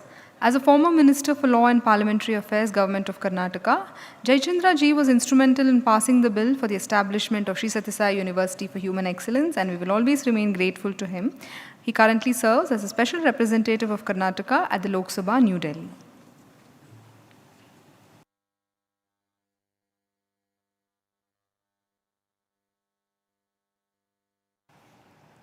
ಓಂ ಸಾಯಿರಾಮ್. ಭಗವಾನ್ ಸತ್ಯ ಸಾಯಿ ಬಾಬಾರವರಲ್ಲಿ, ಜಗದ್ಗುರು ಮಧುಸೂದನ್ ಸಾಯಿಯವರವರಲ್ಲಿ ನನ್ನ ಪ್ರಣಾಮಗಳನ್ನು ಅರ್ಪಿಸುತ್ತಾ, ಇವತ್ತು ವೇದಿಕೆ ಮೇಲೆ ಆಸೀನರಾಗಿರ್ತಕ್ಕಂಥ ಎಲ್ಲ ಗಣ್ಯರೇ, ವಿಶೇಷವಾಗಿ ನನ್ನ ಅತ್ಯಂತ ಆತ್ಮೀಯರು, ಕೇಂದ್ರದ ಜಲಶಕ್ತಿ ಮತ್ತು ರೈಲ್ವೆ ರಾಜ್ಯ ಸಚಿವರಾಗಿರ್ತಕ್ಕಂಥ ಸೋಮಣ್ಣ ಅವರೇ, ಇಲ್ಲಿಂದ ಇರತಕ್ಕಂಥ ಎಲ್ಲ ನನ್ನ ಬಂಧುಗಳೇ, ಭಗಿನಿಯರೇ, ಬಹುಶಃ ನಾನು ಹೆಚ್ಚು ಮಾತಾಡೋಕ್ಕೆ ಹೋಗೋದಿಲ್ಲ, ಈಗಾಗಲೇ ಕಾಲ ಆಗಿದೆ. ಒಂದು ಸ್ಲೋಗನ್ ಇತ್ತು ಜಗದ್ಗುರು ಮಧುಸೂದನ್ ಸಾಯಿರವ್ರದ್ದು, ಲವ್ ಆಲ್ ಸರ್ವ್ ಆಲ್. ಅದನ್ನು ಬದಲಾಯಿಸಿ ಒನ್ ವರ್ಲ್ಡ್ ಒನ್ ಫ್ಯಾಮಿಲಿ. ಬಹುಶಃ ಯಾವ ಸ್ಪಿರಿಚುವಲ್ ಲೀಡರು ಕೂಡ ಪ್ರಪಂಚದಲ್ಲಿ ಈ ಸ್ಲೋಗನನ್ನು ಮಾಡೋದಕ್ಕೆ ಅರ್ಹತೆ ಇಲ್ಲ. ಅವ್ರಿಗೆ ಅರ್ಹತೆ ಅಂತ ಇದ್ದರೆ ಅದು ಮಧುಸೂದನ್ ಸಾಯಿಯವ್ರಿಗೆ ಮಾತ್ರ ಅಂತೇಳಿ, ಅವರ ಏಕೈಕ ಮಾತ್ರ ಅಂತ ಮಾತನ್ನು ಹೇಳಿದ್ರೆ ತಪ್ಪಾಗಲಾರ. ನಾವು ಇಷ್ಟೊತ್ತು ನೋಡಿದ್ವಿ, ಸಣ್ಣ ಸಣ್ಣ ದೇಶದವರು ಬಂದು ಸದ್ಗುರುಗಳ ಬಗ್ಗೆ ತೋರಿಸ್ತಾ ಇರ್ತಕ್ಕಂಥ ಭಕ್ತಿ, ಶ್ರದ್ಧೆ, ಅವರ ಕಷ್ಟ ಸುಖಗಳನ್ನು, ನೋವುಗಳನ್ನು ಹೇಳ್ತಾ ಇರ್ತಕ್ಕಂಥದ್ದನ್ನೆಲ್ಲ ನೋಡಿದಾಗ ಇಡೀ ಪ್ರಪಂಚದಲ್ಲಿ ಒಬ್ಬ ಸ್ಪಿರಿಚುವಲ್ ಲೀಡರ್ ಯಾರಾದರೂ ಇದ್ದಾರೆ ಅಂತ ಹೇಳಿದ್ರೆ ಅದು ಮಧುಸೂದನ್ ಸಾಯಿಯವರವರು ಅಂತಕ್ಕಂಥ ಮಾತನ್ನು ಅತ್ಯಂತ ಹೆಮ್ಮೆಯಿಂದ ನಾವು ಹೇಳಬೇಕಾಗ್ತದೆ. ಬಹುಶಃ ಈ ರೀತಿಯಾಗಿ ಅವರು ನಮ್ಮ ಮಧ್ಯದಲ್ಲಿ ಇರತಕ್ಕಂಥದ್ದು, ಮುದ್ದೇನಹಳ್ಳಿ ಇರತಕ್ಕಂಥದ್ದು ನಮ್ಮೆಲ್ಲರ ಪುಣ್ಯ ಅಂತೇಳಿ ನಾನು ಭಾವಿಸ್ತೇನೆ. ಒಂದು ಹೆಚ್ಚು ನಾನು ಮಾತಾಡೋಕ್ಕೆ ಹೋಗೋದಿಲ್ಲ. ಬಹುಶಃ ಇವತ್ತು ಸೋಮಣ್ಣವರು ಇರೋದ್ರಿಂದ ನಾನು ಒಂದು ಮಾತು ಹೇಳಬೇಕಾಗ್ತದೆ. ಸೋಮಣ್ಣವರು ಇಲ್ಲಿ ಬೆಂಗಳೂರಿನವರೇ. ನಾನೀಗ 12-13 ವರ್ಷದಿಂದ ಇಲ್ಲಿಗೆ ಬಂದಾಗ ಏನೇನೂ ಇರಲಿಲ್ಲ. ಇವತ್ತು ನೋಡಿದ್ರೆ ಏನಿಲ್ಲ, ಎಲ್ಲವೂ ಇದೆ. ಅಂದರೆ ನಾನು ಸೋಮಣ್ಣ ಜನಸೇವಕರು, ಪೀಪಲ್ ರೆಪ್ರೆಸೆಂಟೇಟಿವ್ ಅಲ್ಲ, ನಾವು ಪಬ್ಲಿಕ್ ಸರ್ವೆಂಟ್ಸ್ ಆಗ್ತೀವಿ. ಆದರೆ ಪಬ್ಲಿಕ್ ಸರ್ವೆಂಟ್ಸ್ ಆಗಿ ಸರ್ವೀಸ್ ಅಂದರೆ ಏನು ಅಂತಕ್ಕಂಥದ್ದನ್ನು ಅರ್ಥ ಮಾಡ್ಕೋಬೇಕಾದಾಗ ಅದು ಮುದ್ದೇನಹಳ್ಳಿಗೆ ಬಂದಾಗ, ಜಗದ್ಗುರುಗಳ ಸೇವೆಯನ್ನು ನೋಡಿದಾಗ ಮಾತ್ರ ಅರ್ಥ ಆಗ್ತದೆ ಅಂತಕ್ಕಂಥದ್ದನ್ನು ನಾವು ಯಾರು ಕೂಡ ಮರಿಬಾರ್ದು. ಬಹುಶಃ ಇಲ್ಲಿ ನಡೀತಾ ಇರ್ತಕ್ಕಂಥ, ನನಗನ್ನಿಸ್ತದೆ ದೇವರು ಎಲ್ಲಿದ್ದಾನೆ ಅಂತ ಹೇಳಿದ್ರೆ, ಸೃಷ್ಟಿಕರ್ತ ಎಲ್ಲೋ ಇದ್ದಾನೆ. ಅವನಿಗೆ ರೂಪ ಇಲ್ಲ, ಯಾರಿಗೂ ಗೊತ್ತಿಲ್ಲ, ನಾವು ಯಾರೂ ನೋಡೋಕ್ಕಾಗಿಲ್ಲ. ಆದರೆ ದೇವರಿದ್ದಾನೆ ಅಂತಕ್ಕಂಥದ್ದು ತೋರಿಸ್ತಕ್ಕಂಥ ಕೆಲಸಗಳು ಆಗ್ತಾ ಇರ್ತಕ್ಕಂಥದ್ದು ಇವತ್ತು ಮುದ್ದೇನಹಳ್ಳಿಯಲ್ಲಿ ಅಂತಕ್ಕಂಥ ಮಾತನ್ನು ನಾವು ಯಾರು ಮರಿಬಾರ್ದು. ಇವತ್ತು ನಿಜವಾಗಲೂ ಕೂಡ ದೈವ ಶಕ್ತಿ ಇದೆ, ದೈವ ಇದ್ದಾರೆ ಅಂತ ಹೇಳಿದ್ರೆ ಅದು ಯಾರ ರೂಪದಲ್ಲಿ ಇದ್ದರೆ ಮಧುಸೂದನ್ ಸಾಯಿಯವರ ರೂಪದಲ್ಲಿ ಇವತ್ತು ನಾವು ದೇವರನ್ನು ನಾವು ನೋಡ್ತಾ ಇದ್ದೇವೆ. ಬಹುಶಃ ನಾವು ಅವ್ರು ಮಾಡ್ತಾ ಇರ್ತಕ್ಕಂಥ ಸೇವೆ ಒಂದೇ ಎರಡೇ. ನನಗೆ ಒಂದು ಮೆಚ್ಚುಗೆ ಸೋಮಣ್ಣವರೇ, ನಾನು ಇವರಿಗೆ ಹೇಳಿದೆ, ನಾನು ಮಂತ್ರಿ ಆದಂಥ ಸಂದರ್ಭದಲ್ಲಿ ಹಾಲನ್ನು ಕೊಡ್ತಕ್ಕಂಥ ಕೆಲಸವನ್ನು ಮಾಡಿದೆ. ಆಗ ಮಕ್ಕಳು ಕೇಳ್ತಾ ಇದ್ರು, ಹಾಲು ರುಚಿಸೋದಿಲ್ಲ, ಇದಕ್ಕೇನಾದರೂ ಕೂಡ ಒಂದು ಬಾದಾಮಿ ಪೌಡ್ರ್ ಕೊಡಿ ಅಂತೇಳಿ ಹೇಳಿದಾಗ, ನಾನು ಅನೇಕ ಸಂದರ್ಭದಲ್ಲಿ ಸದ್ಗುರುಗಳ ಹತ್ರ ನಾನು ಹೇಳಿದಾಗ ಅವರು ದೂರದೃಷ್ಟಿಯಲ್ಲಿ ಅದನ್ನು ಅರ್ಥ ಮಾಡಿಕೊಂಡು ಸಾಯಿ ಶೂರ್ ರಾಗಿ ಹೆಲ್ತ್ ಮಿಕ್ಸ್ ಅಂತಕ್ಕಂಥದ್ದನ್ನು 55 ಲಕ್ಷ ಮಕ್ಕಳಿಗೆ ಕರ್ನಾಟಕದಲ್ಲಿ ಕೊಡುವಂಥ ಕೆಲಸವನ್ನು ಮಾಡ್ತಾ ಇದ್ದಾರೆ. ಕಳೆದ 1 ವರ್ಷದಿಂದ ಮಾಡ್ತಾ ಇದ್ದಾರೆ. ಅದು ಕೇವಲ ಕರ್ನಾಟಕಕ್ಕಲ್ಲ, ಇಡೀ ದೇಶಾದ್ಯಂತ 1 ಕೋಟಿಗೂ ಹೆಚ್ಚು ಜನಕ್ಕೆ ಮಾಡ್ತಾ ಇದ್ದಾರೆ ಅಂತ ಹೇಳಿದ್ರೆ ಬಹುಶಃ ಇದಕ್ಕಿಂತ ಒಬ್ಬ ಮಾತೃ ಹೃದಯ, ತಾಯಿ ಹೃದಯ ಇನ್ನೆಲ್ಲರೂ ಸಿಗೋದಕ್ಕೆ ಸಾಧ್ಯವಾ ಅಂತಕ್ಕಂಥದ್ದನ್ನು ನಾವು ಯೋಚನೆ ಮಾಡೋಣ. ಬಹುಶಃ ನಾವೆಲ್ಲರೂ ಕೂಡ ಪುಣ್ಯವಂತರು. ಇವರ ದರ್ಶನ ಭಾಗ್ಯ ನಮಗೆ ಸಿಗ್ತಾ ಇದೆ, ಅವರ ಸೇವೆ ಸಿಗ್ತಾ ಇದೆ.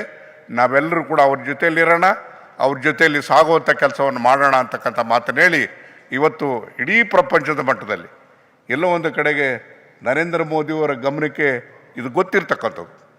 ಇವರು ರಾಯ್ಪುರದಲ್ಲಿ ಒಂದು ಆಸ್ಪತ್ರೆಯನ್ನು ನರೇಂದ್ರ ಮೋದಿಯವರವರು ಶಂಕುಸ್ಥಾಪನೆ ಮಾಡಿದಾಗ ಇದೇ ಮಧುಸೂದನ್ ಸಾಯಿರವರು ಅಲ್ಲಿ ಶಂಕುಸ್ಥಾಪನೆ ಮಾಡಿದರು. ಉದ್ಘಾಟನೆಗೆ ನನ್ನನ್ನು ಕರ್ಕೊಂಡೋದ್ರು, ಮಧುಸೂದನ್ ನನ್ನನ್ನು ಕರ್ಕೊಂಡೋದ್ರು. ರಮಣ್ ಸಿಂಗ್ ಅಂತೇಳಿ ಮುಖ್ಯಮಂತ್ರಿಗಳಿದ್ದರು. ಆಗ ಅಲ್ಲಿ ಆಸ್ಪತ್ರೆಯಲ್ಲಿ 7 ದಿವಸದ ಮಗುಗೆ ಮಲ್ಟಿಪಲ್ ಆಪರೇಷನ್, ಹಾರ್ಟ್ ಆಪರೇಷನ್. ಇದು ಇಡೀ ಪ್ರಪಂಚದಲ್ಲಿ ಅತ್ಯಂತ ದೊಡ್ಡದಾಗಿರ್ತಕ್ಕಂಥ ವಿಸ್ಮಯ ಅಂತ ಹೇಳಿದ್ರೆ ತಪ್ಪಾಗಲಾರ್ದು. ಅದನ್ನು ನಾವು ನೋಡಿದಾಗ ನಿಜವಾಗಲೂ ಕೂಡ ದೇವರು ಏನಾದರೂ ಇಲ್ಲಿ ಕಾಣ್ತಾ ಇದ್ದಾನೆ ಅಂತ ಹೇಳಿದ್ರೆ, ಸದ್ಗುರುಗಳ ಮುಖೇಣ ಮುದ್ದೇನಹಳ್ಳಿನಲ್ಲಿ ದೇವರು ನೆಲೆಸಿದ್ದಾನೆ, ದೇವರು ಜನಗಳನ್ನು ರಕ್ಷಣೆ ಮಾಡ್ತಕ್ಕಂಥ ಕೆಲಸವನ್ನು ಮಾಡ್ತಿದ್ದಾರೆ. ಆ ಕೆಲಸ ಯಾವತ್ತೂ ಕೂಡ ಮುಂದುವರಿಲಿ. ನಾವೆಲ್ಲರೂ ಕೂಡ ಸದ್ಗುರುಗಳ ಸೇವೆಯಲ್ಲಿ ಅವ್ರ ಜೊತೆಯಲ್ಲಿ ಇರೋಣ ಅಂತಕ್ಕಂಥ ಮಾತನ್ನು ಈ ಸಂದರ್ಭದಲ್ಲಿ ಹೇಳಿ, ನಾನು ಒಂದೇ ಒಂದು ಕೊನೆಯದಾಗಿ ಸೋಮಣ್ಣ ಅವ್ರಿಗೆ ಹೇಳ್ತೀನಿ. ನಾನು ಇಲ್ಲಿ ಇಷ್ಟೆಲ್ಲ ಇದ್ದಾಗ್ಯೂ ಕೂಡ ಕುಡಿಯೋದಕ್ಕೆ ನೀರಿಲ್ಲ ಸರಿಯಾಗಿ. ಇದನ್ನು ನಾನು ಬಹಿರಂಗವಾಗಿ ಹೇಳ್ಬಾರ್ದು. ಆದ್ರೂ ಕೂಡ ಇಲ್ಲಿ ಜಕ್ಕಲ್ ಮಡುಗು ಅಂತೇಳಿ, ಜಕ್ಕಲ್ ಮಡುಗುವಿಂದ ನೀರನ್ನು ಕೊಡಬೇಕು ಅಂತೇಳಿ ನಾನು ಏನೇನೋ ಮಾಡಿ ಪ್ರಯತ್ನಗಳನ್ನ ಮಾಡ್ತಾ ಇದ್ದೇನೆ. ಅದು ಸ್ಥಳೀಯವಾದಂಥ ಸನ್ನಿವೇಶದಲ್ಲಿ ಇದು ಆಗ್ತಾಯಿಲ್ಲ. ನೀವು ಜಲಶಕ್ತಿ ಮಂತ್ರಿಗಳು, ಭಾರತ ಸರ್ಕಾರದ ಜಲಶಕ್ತಿಯ ಮಂತ್ರಿಗಳಾಗಿರೋದ್ರಿಂದ ಬಹುಶಃ ನೀವು ಮನಸ್ಸು ಮಾಡಿದ್ರೆ ನಾನು ಸಲಹೆಗಳನ್ನ ಕೊಡ್ತೀನಿ, ಸಹಕಾರವನ್ನು ಕೊಡ್ತೇನೆ, ಎಲ್ಲ ರೀತಿಯಲ್ಲೂ ಕೂಡ ನಿಮ್ಮ ಜೊತೆಗಿರ್ತೀನಿ. ಯಾವುದೇ ರೀತಿಯಲ್ಲೂ ಕೂಡ ಮುದ್ದೇನಹಳ್ಳಿ ಸತ್ಯಸಾಯಿ ಗ್ರಾಮಕ್ಕೆ ಇವತ್ತು ಜಕ್ಕಲ್ ಮಡುಗು ನೀರನ್ನು ಕೊಡ್ತಕ್ಕಂಥ ರೀತಿಯಲ್ಲಿ ವ್ಯವಸ್ಥೆಯನ್ನು ಮಾಡೋದಕ್ಕೆ ನೀವು ಮನಸ್ಸು ಮಾಡಬೇಕು ಅಂತಕ್ಕಂಥ ವಿನಂತಿಯನ್ನು ಮಾಡಿ, ನಾನು ಈ ಸಂದರ್ಭದಲ್ಲಿ ನಿಮಗೆ ನೀವೆಲ್ಲರೂ ಇಲ್ಲಿ ಬಂದು ಇಲ್ಲಿಗೆ ನಮ್ಮ ಜೊತೆಯಲ್ಲಿ ಇದ್ದು ಇವತ್ತು ಇಲ್ಲಿ ಆಗ್ತಾ ಇರ್ತಕ್ಕಂಥದ್ದು ಪ್ರಪಂಚಾದ್ಯಂತ ಬಂದಿರತಕ್ಕಂಥ ಜನರುಗಳನ್ನ, ಅವರ ಸಂಸ್ಕೃತಿಗಳನ್ನು, ಆ ವಿಚಾರಗಳು, ಆಚಾರ ವಿಚಾರಗಳನ್ನು ಹಂಚ್ಕೊಳ್ತಕ್ಕಂಥದ್ದು ವೇದಿಕೆ ಬಹುಶಃ ನಾನು ಇನ್ನೆಲ್ಲೂ ನೋಡಿರಲಿಲ್ಲ. ನಾನು 48 ವರ್ಷ ಆಯಿತು ಶಾಸಕನಾಗಿ, ಅನೇಕ ವಿದೇಶಗಳ ಸಭೆಗಳು ನೋಡಿದ್ದೇನೆ. ಆದರೆ ಮುದ್ದೇನಹಳ್ಳಿಯಲ್ಲಿ ನಡೀತಾ ಇರತಕ್ಕಂಥ ಸಭೆಗಳನ್ನು, ಈ ರೀತಿಯಾಗಿರ್ತಕ್ಕಂಥ ಮಮಕಾರ ಇರ್ತಕ್ಕಂಥ ಕೆಲಸಗಳನ್ನು ನಾನೆಲ್ಲೂ ನೋಡೋದಕ್ಕೆ ಸಾಧ್ಯ ಆಗಿಲ್ಲ. ಅದಕ್ಕೆ ನನಗೆ ಪದೇ ಪದೇ ಇಲ್ಲಿ ಬಂದು ನಿಮ್ಮ ಮಧ್ಯದಲ್ಲಿ ನಿಂತ್ಕೊಳ್ತಕ್ಕಂಥ ಅವಕಾಶವನ್ನು ಮಾಡಿಕೊಟ್ಟಿರ್ತಕ್ಕಂಥ ಸದ್ಗುರುಗಳಿಗೆ ವಂದಿಸಿ ನಾನು ಮಾತನ್ನು ಮುಗಿಸ್ತೇನೆ. ನಮಸ್ಕಾರ.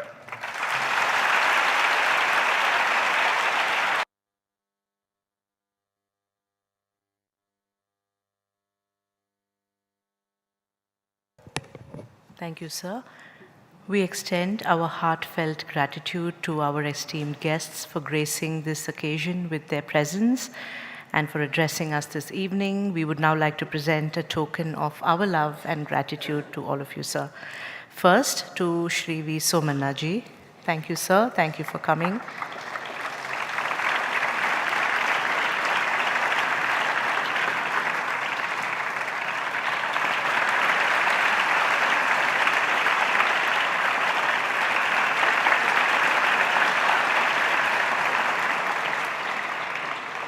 Shri T.B. Jayachandra ji.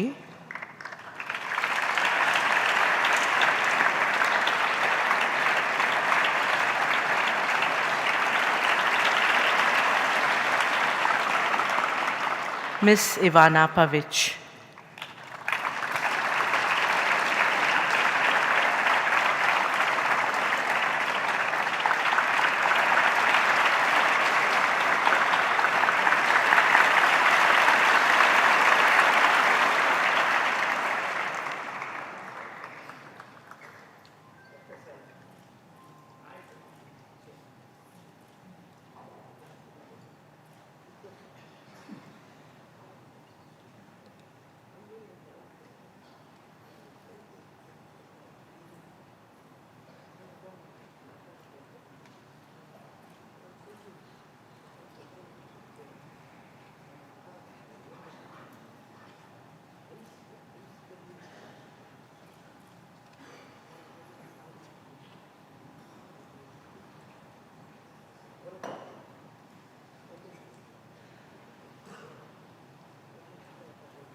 Thank you to all our dignitaries. We now pray to Sadguru to bless us all with his benedictory message for this evening.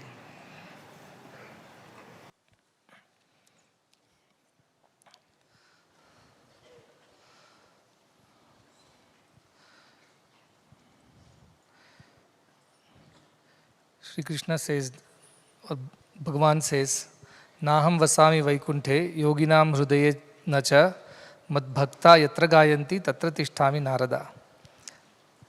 Vishnu says, Bhagavan Mahavishnu says, I do not reside in the heavens, in the Vaikuntha, nor in the hearts of the yogis, but I reside in where my devotees are singing my glory.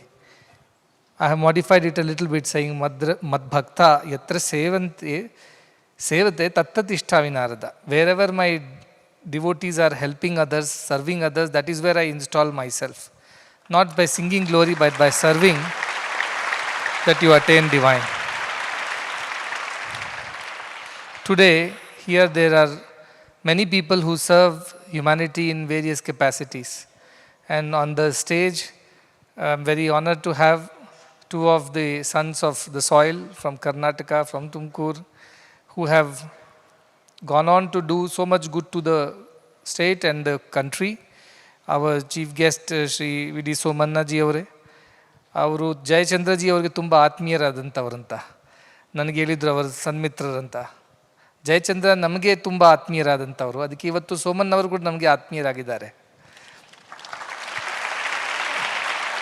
Both are very good friends. Jayachandra ji is a good friend to us, and Somanna ji is a good friend to Jayachandra ji. So now Somanna ji is a good friend to us. That is the equation.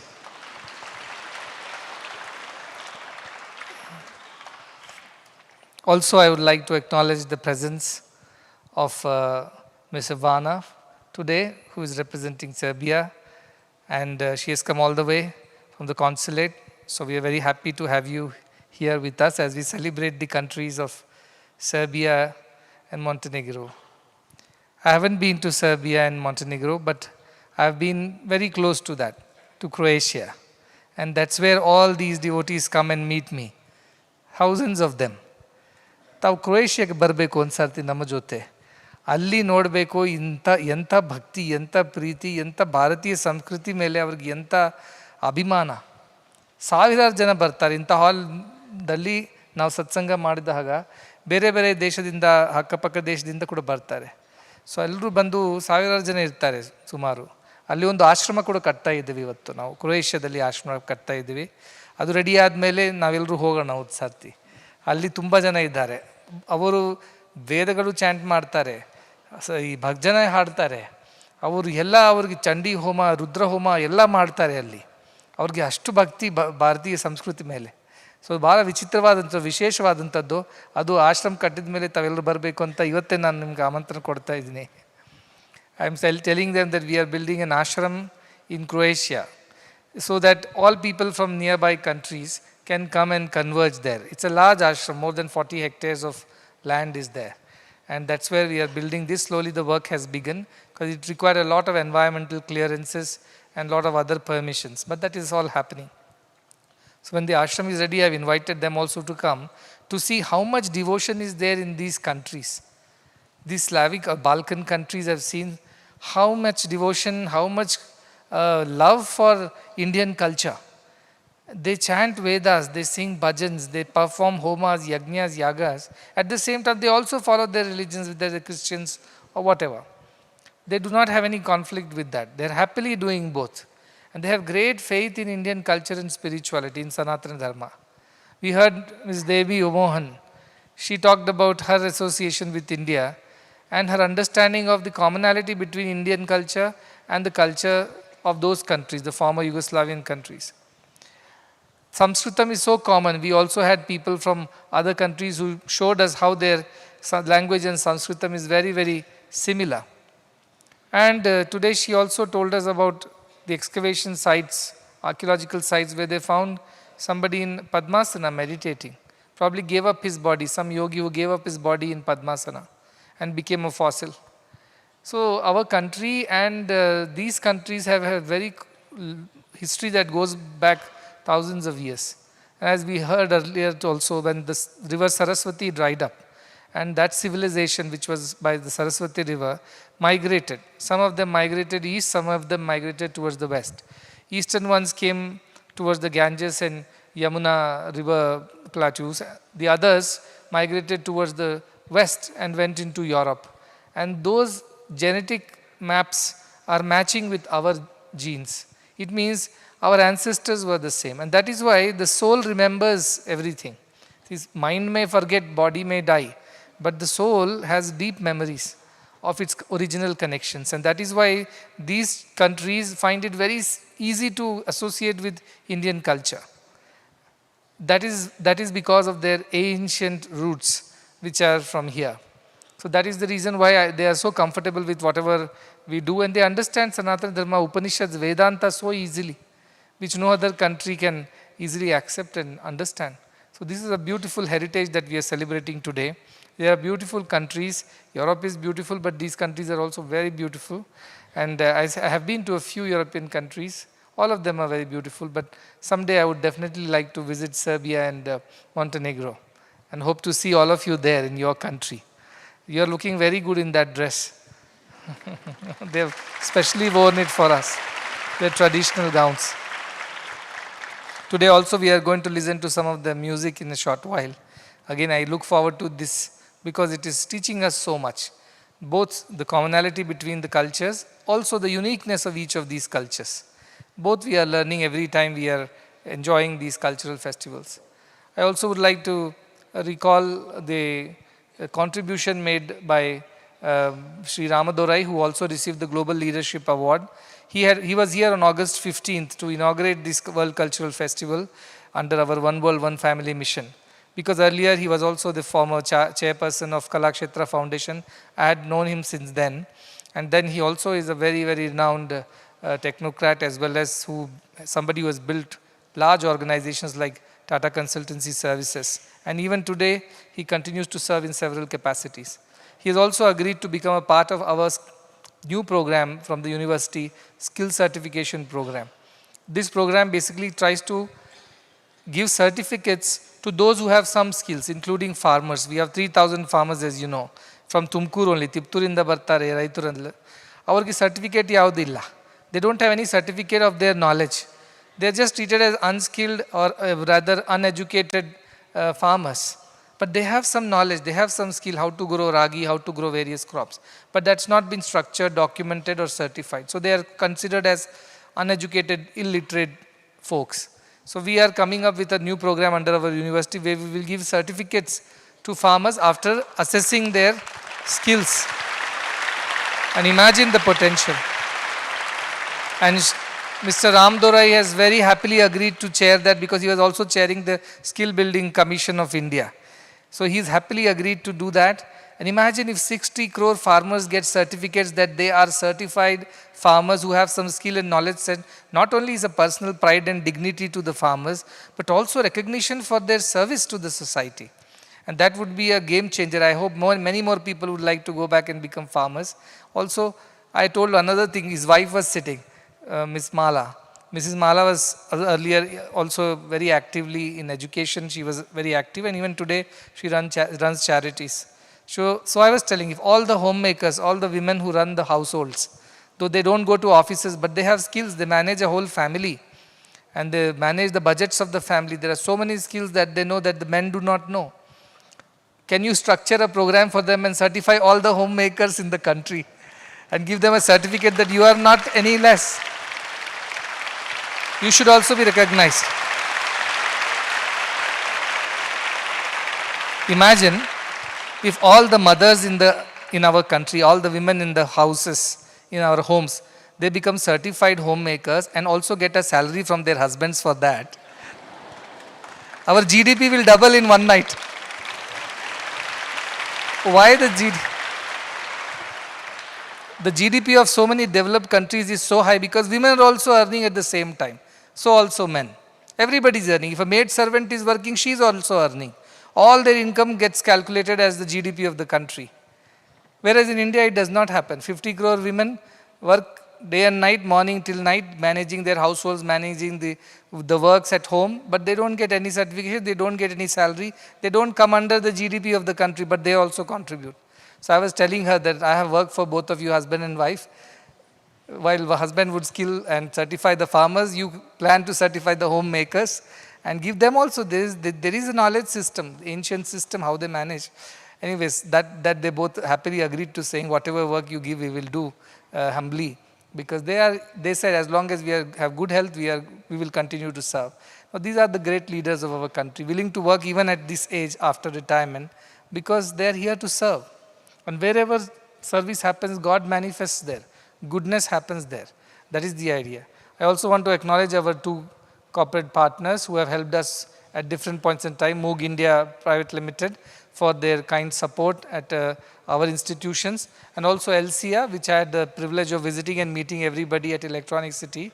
They have become an integral part of this mission. They bring more and more companies from the Electronic City Association to become a part of our institution. We are thankful to both the organizations and the representatives who are here.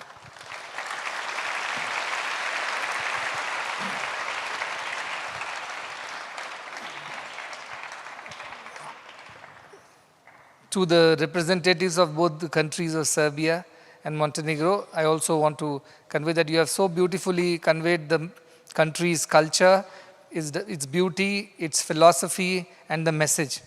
And that message is very beautiful, the message of freedom. You value freedom above everything else. And that freedom is not merely a political freedom or economic freedom. In India, it is about spiritual freedom. When you are free from the worldly bounds, and you are free spiritually, where your soul is free, where you are here to express divinity in every thought, word and action. That is the freedom that India also values. Moksha is our greatest virtue that we all strive for. And that moksha is about freeing one's mind from the clutches of selfishness, worldliness, and liberating it into the realms of selfless love. Selfless love is the definition of Indian idea of freedom. So I truly appreciate the idea that everybody should be free. You value your freedom, so also we, so also everybody.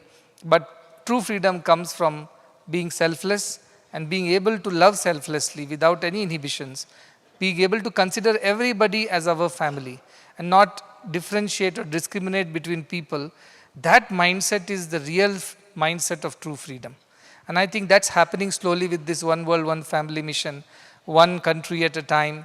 It is growing. People are accepting each other as their own family members. I know these countries, 6, 7 of them have had a very difficult past. Till 90s, there were wars and people were displaced and there was a lot of unrest. But they have slowly found their soul, found their calling, found their purpose. And each of them is thriving in their own way. And I truly believe that through this kind of understanding that we are all a family, we would be able to forgive our past and accept each other and embrace each other and live a better life all together in that. As Moog said, right? We are in it together.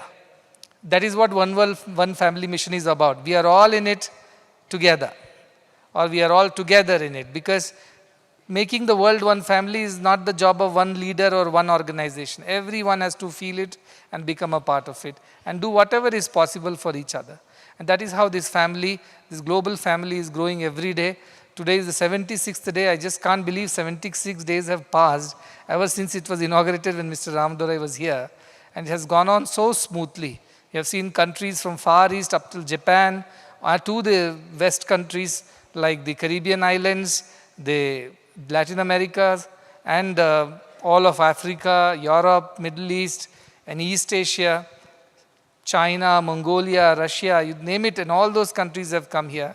And we really truly feel that we are one family, we are together. We have got to eat their food every day.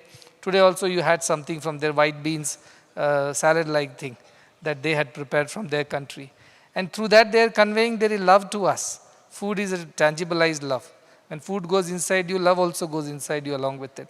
So this is how today our bodies are made of a little of the cuisine of so many countries, and they'll become a permanent part of us, just like their love and culture has now become a permanent part of us. So I'm very grateful to all these countries. It's a long distance from them to come, 15 hours, 16 hours they have traveled to reach here and be with us. So we are very grateful. Shortly we have the cultural presentation.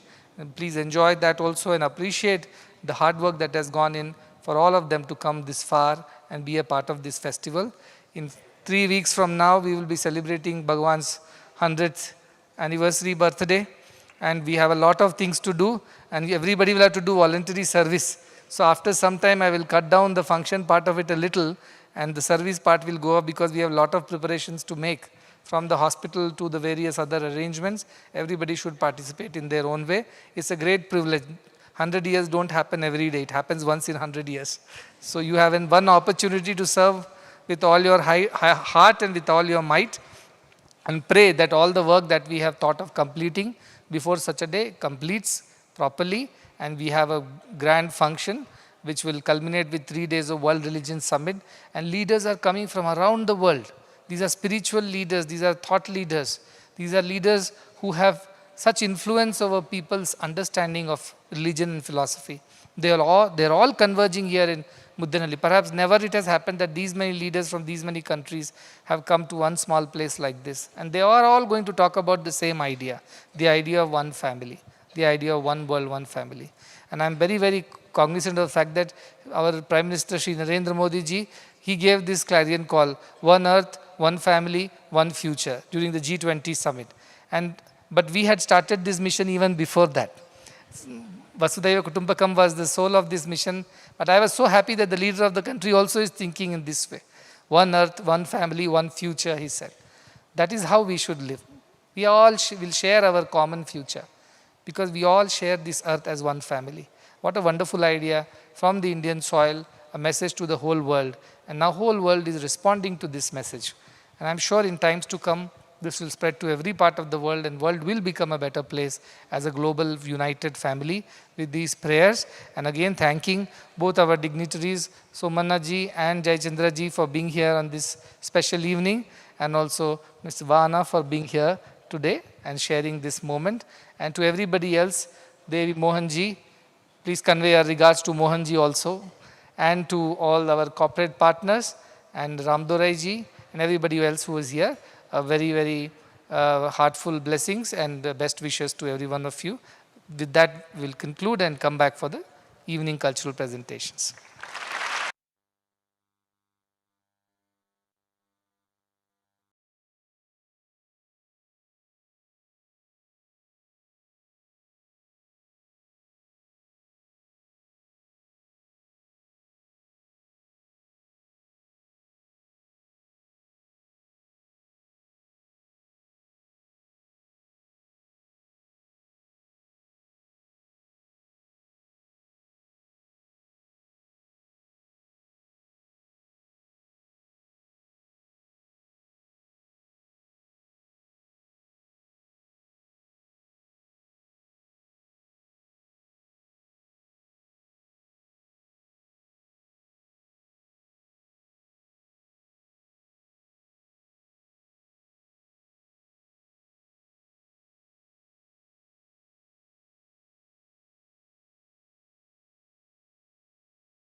This evening's music concert will take us on a journey through the beauty of the Balkans.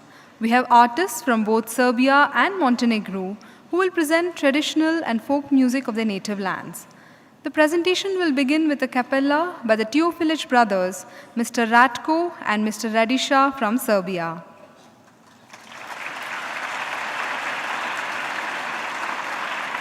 This will be followed by Ms. Branka Zečević from Montenegro, whose voice reflects her homeland spirit.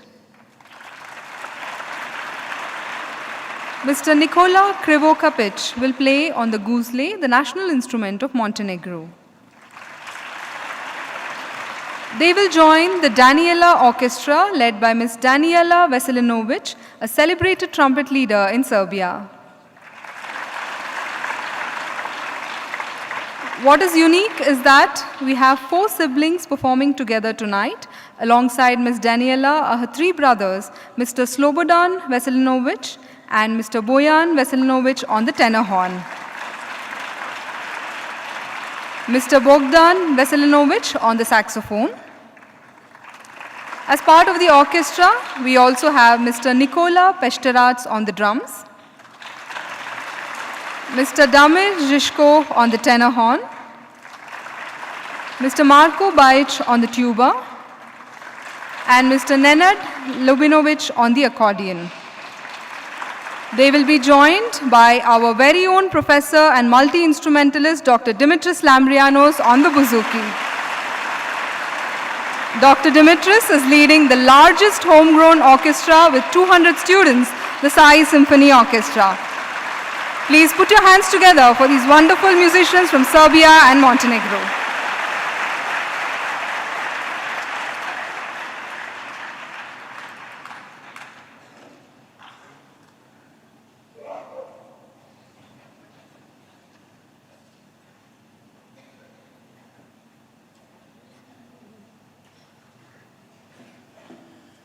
Čaj goro čarna,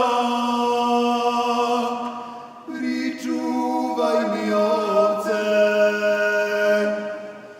Čaj goro čarna, pričuvaj mi ovce. Da ja siđem goro, dole do devojke. Da ja siđem goro, dole do devojke. Da je pitam goro, hoće li poći za me.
Ovce čuva, Beli Magdalena, Beli Magdalena. Ovce čuva, i Bogu se moli, i Bogu se moli. O moj Bože, daj mi pramen magle, daj mi pramen magle, da zamaglim Markove livade, da ja pustim moje bele ovce, moje bele ovce.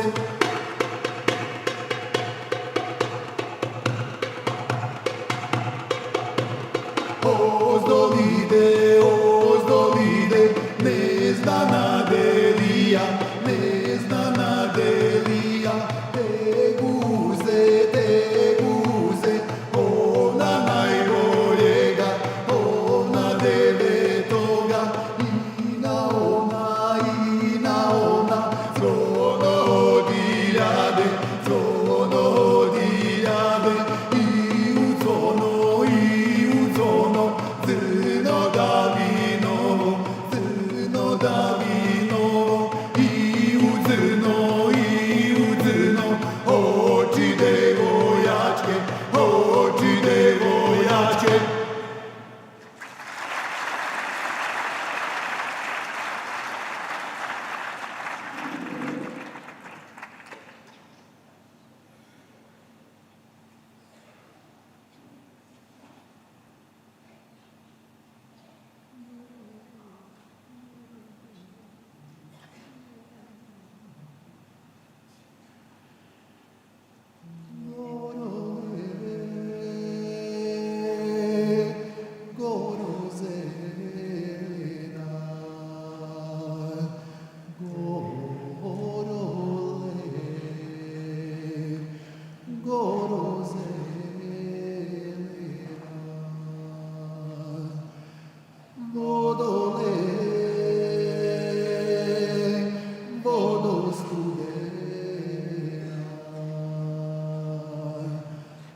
Brata junaka,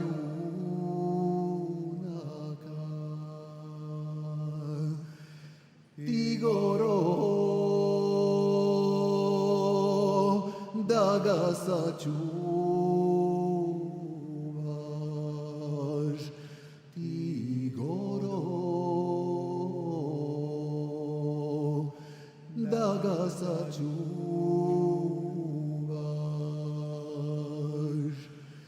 Ti vodo da ga napojiš.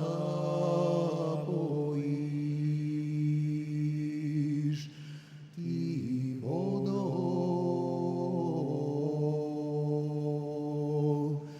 da ga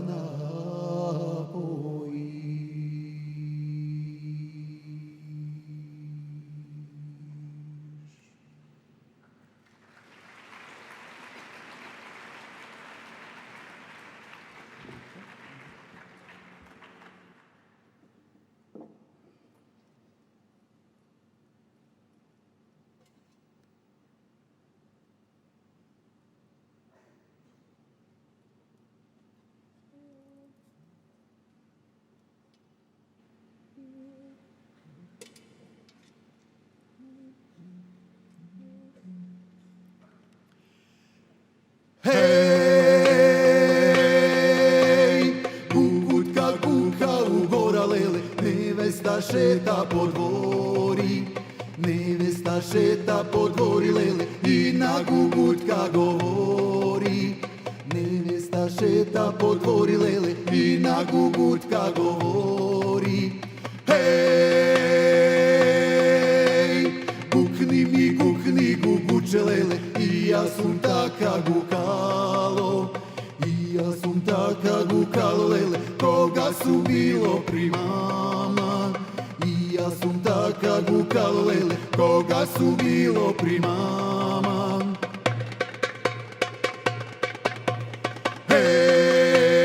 Hej, koga me mama mi ješe lele, i rusa kosa pleteše, i rusa kosa pleteše lele, pelo mi lice capteše. I rusa kosa pleteše lele, pelo mi lice capteše. Hej!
Crna Goro,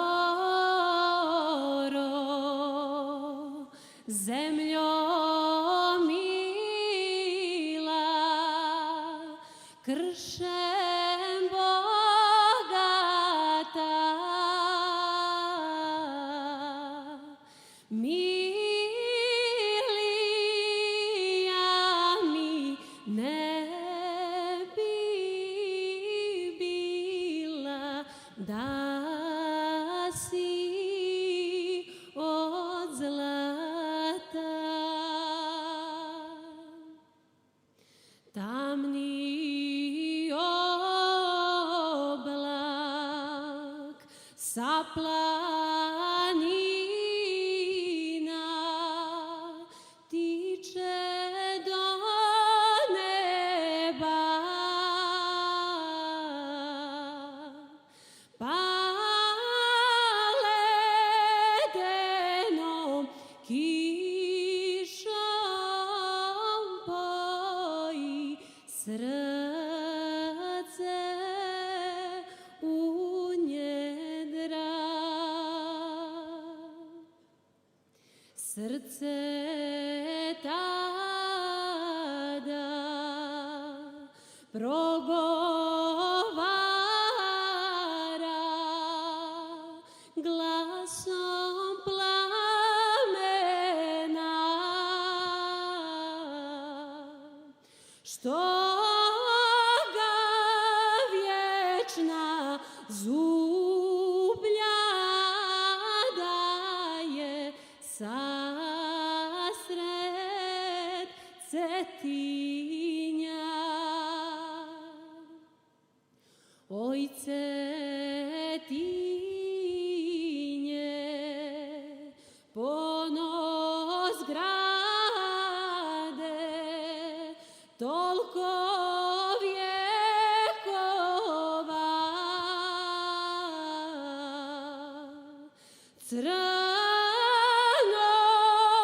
Crnogorcu melemni, od svih melema. Crnogorcu melemni, od svih melema.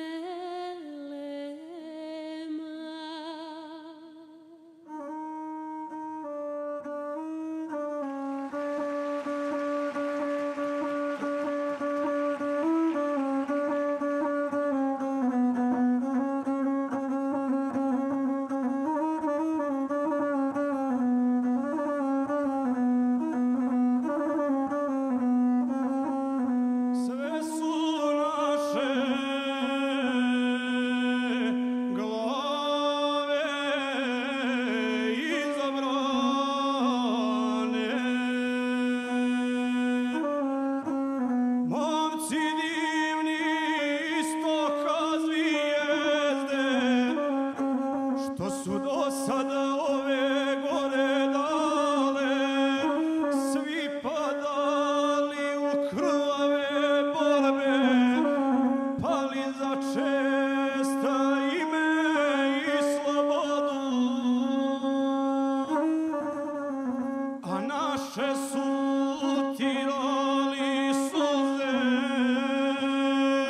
vješti zvuci, divni je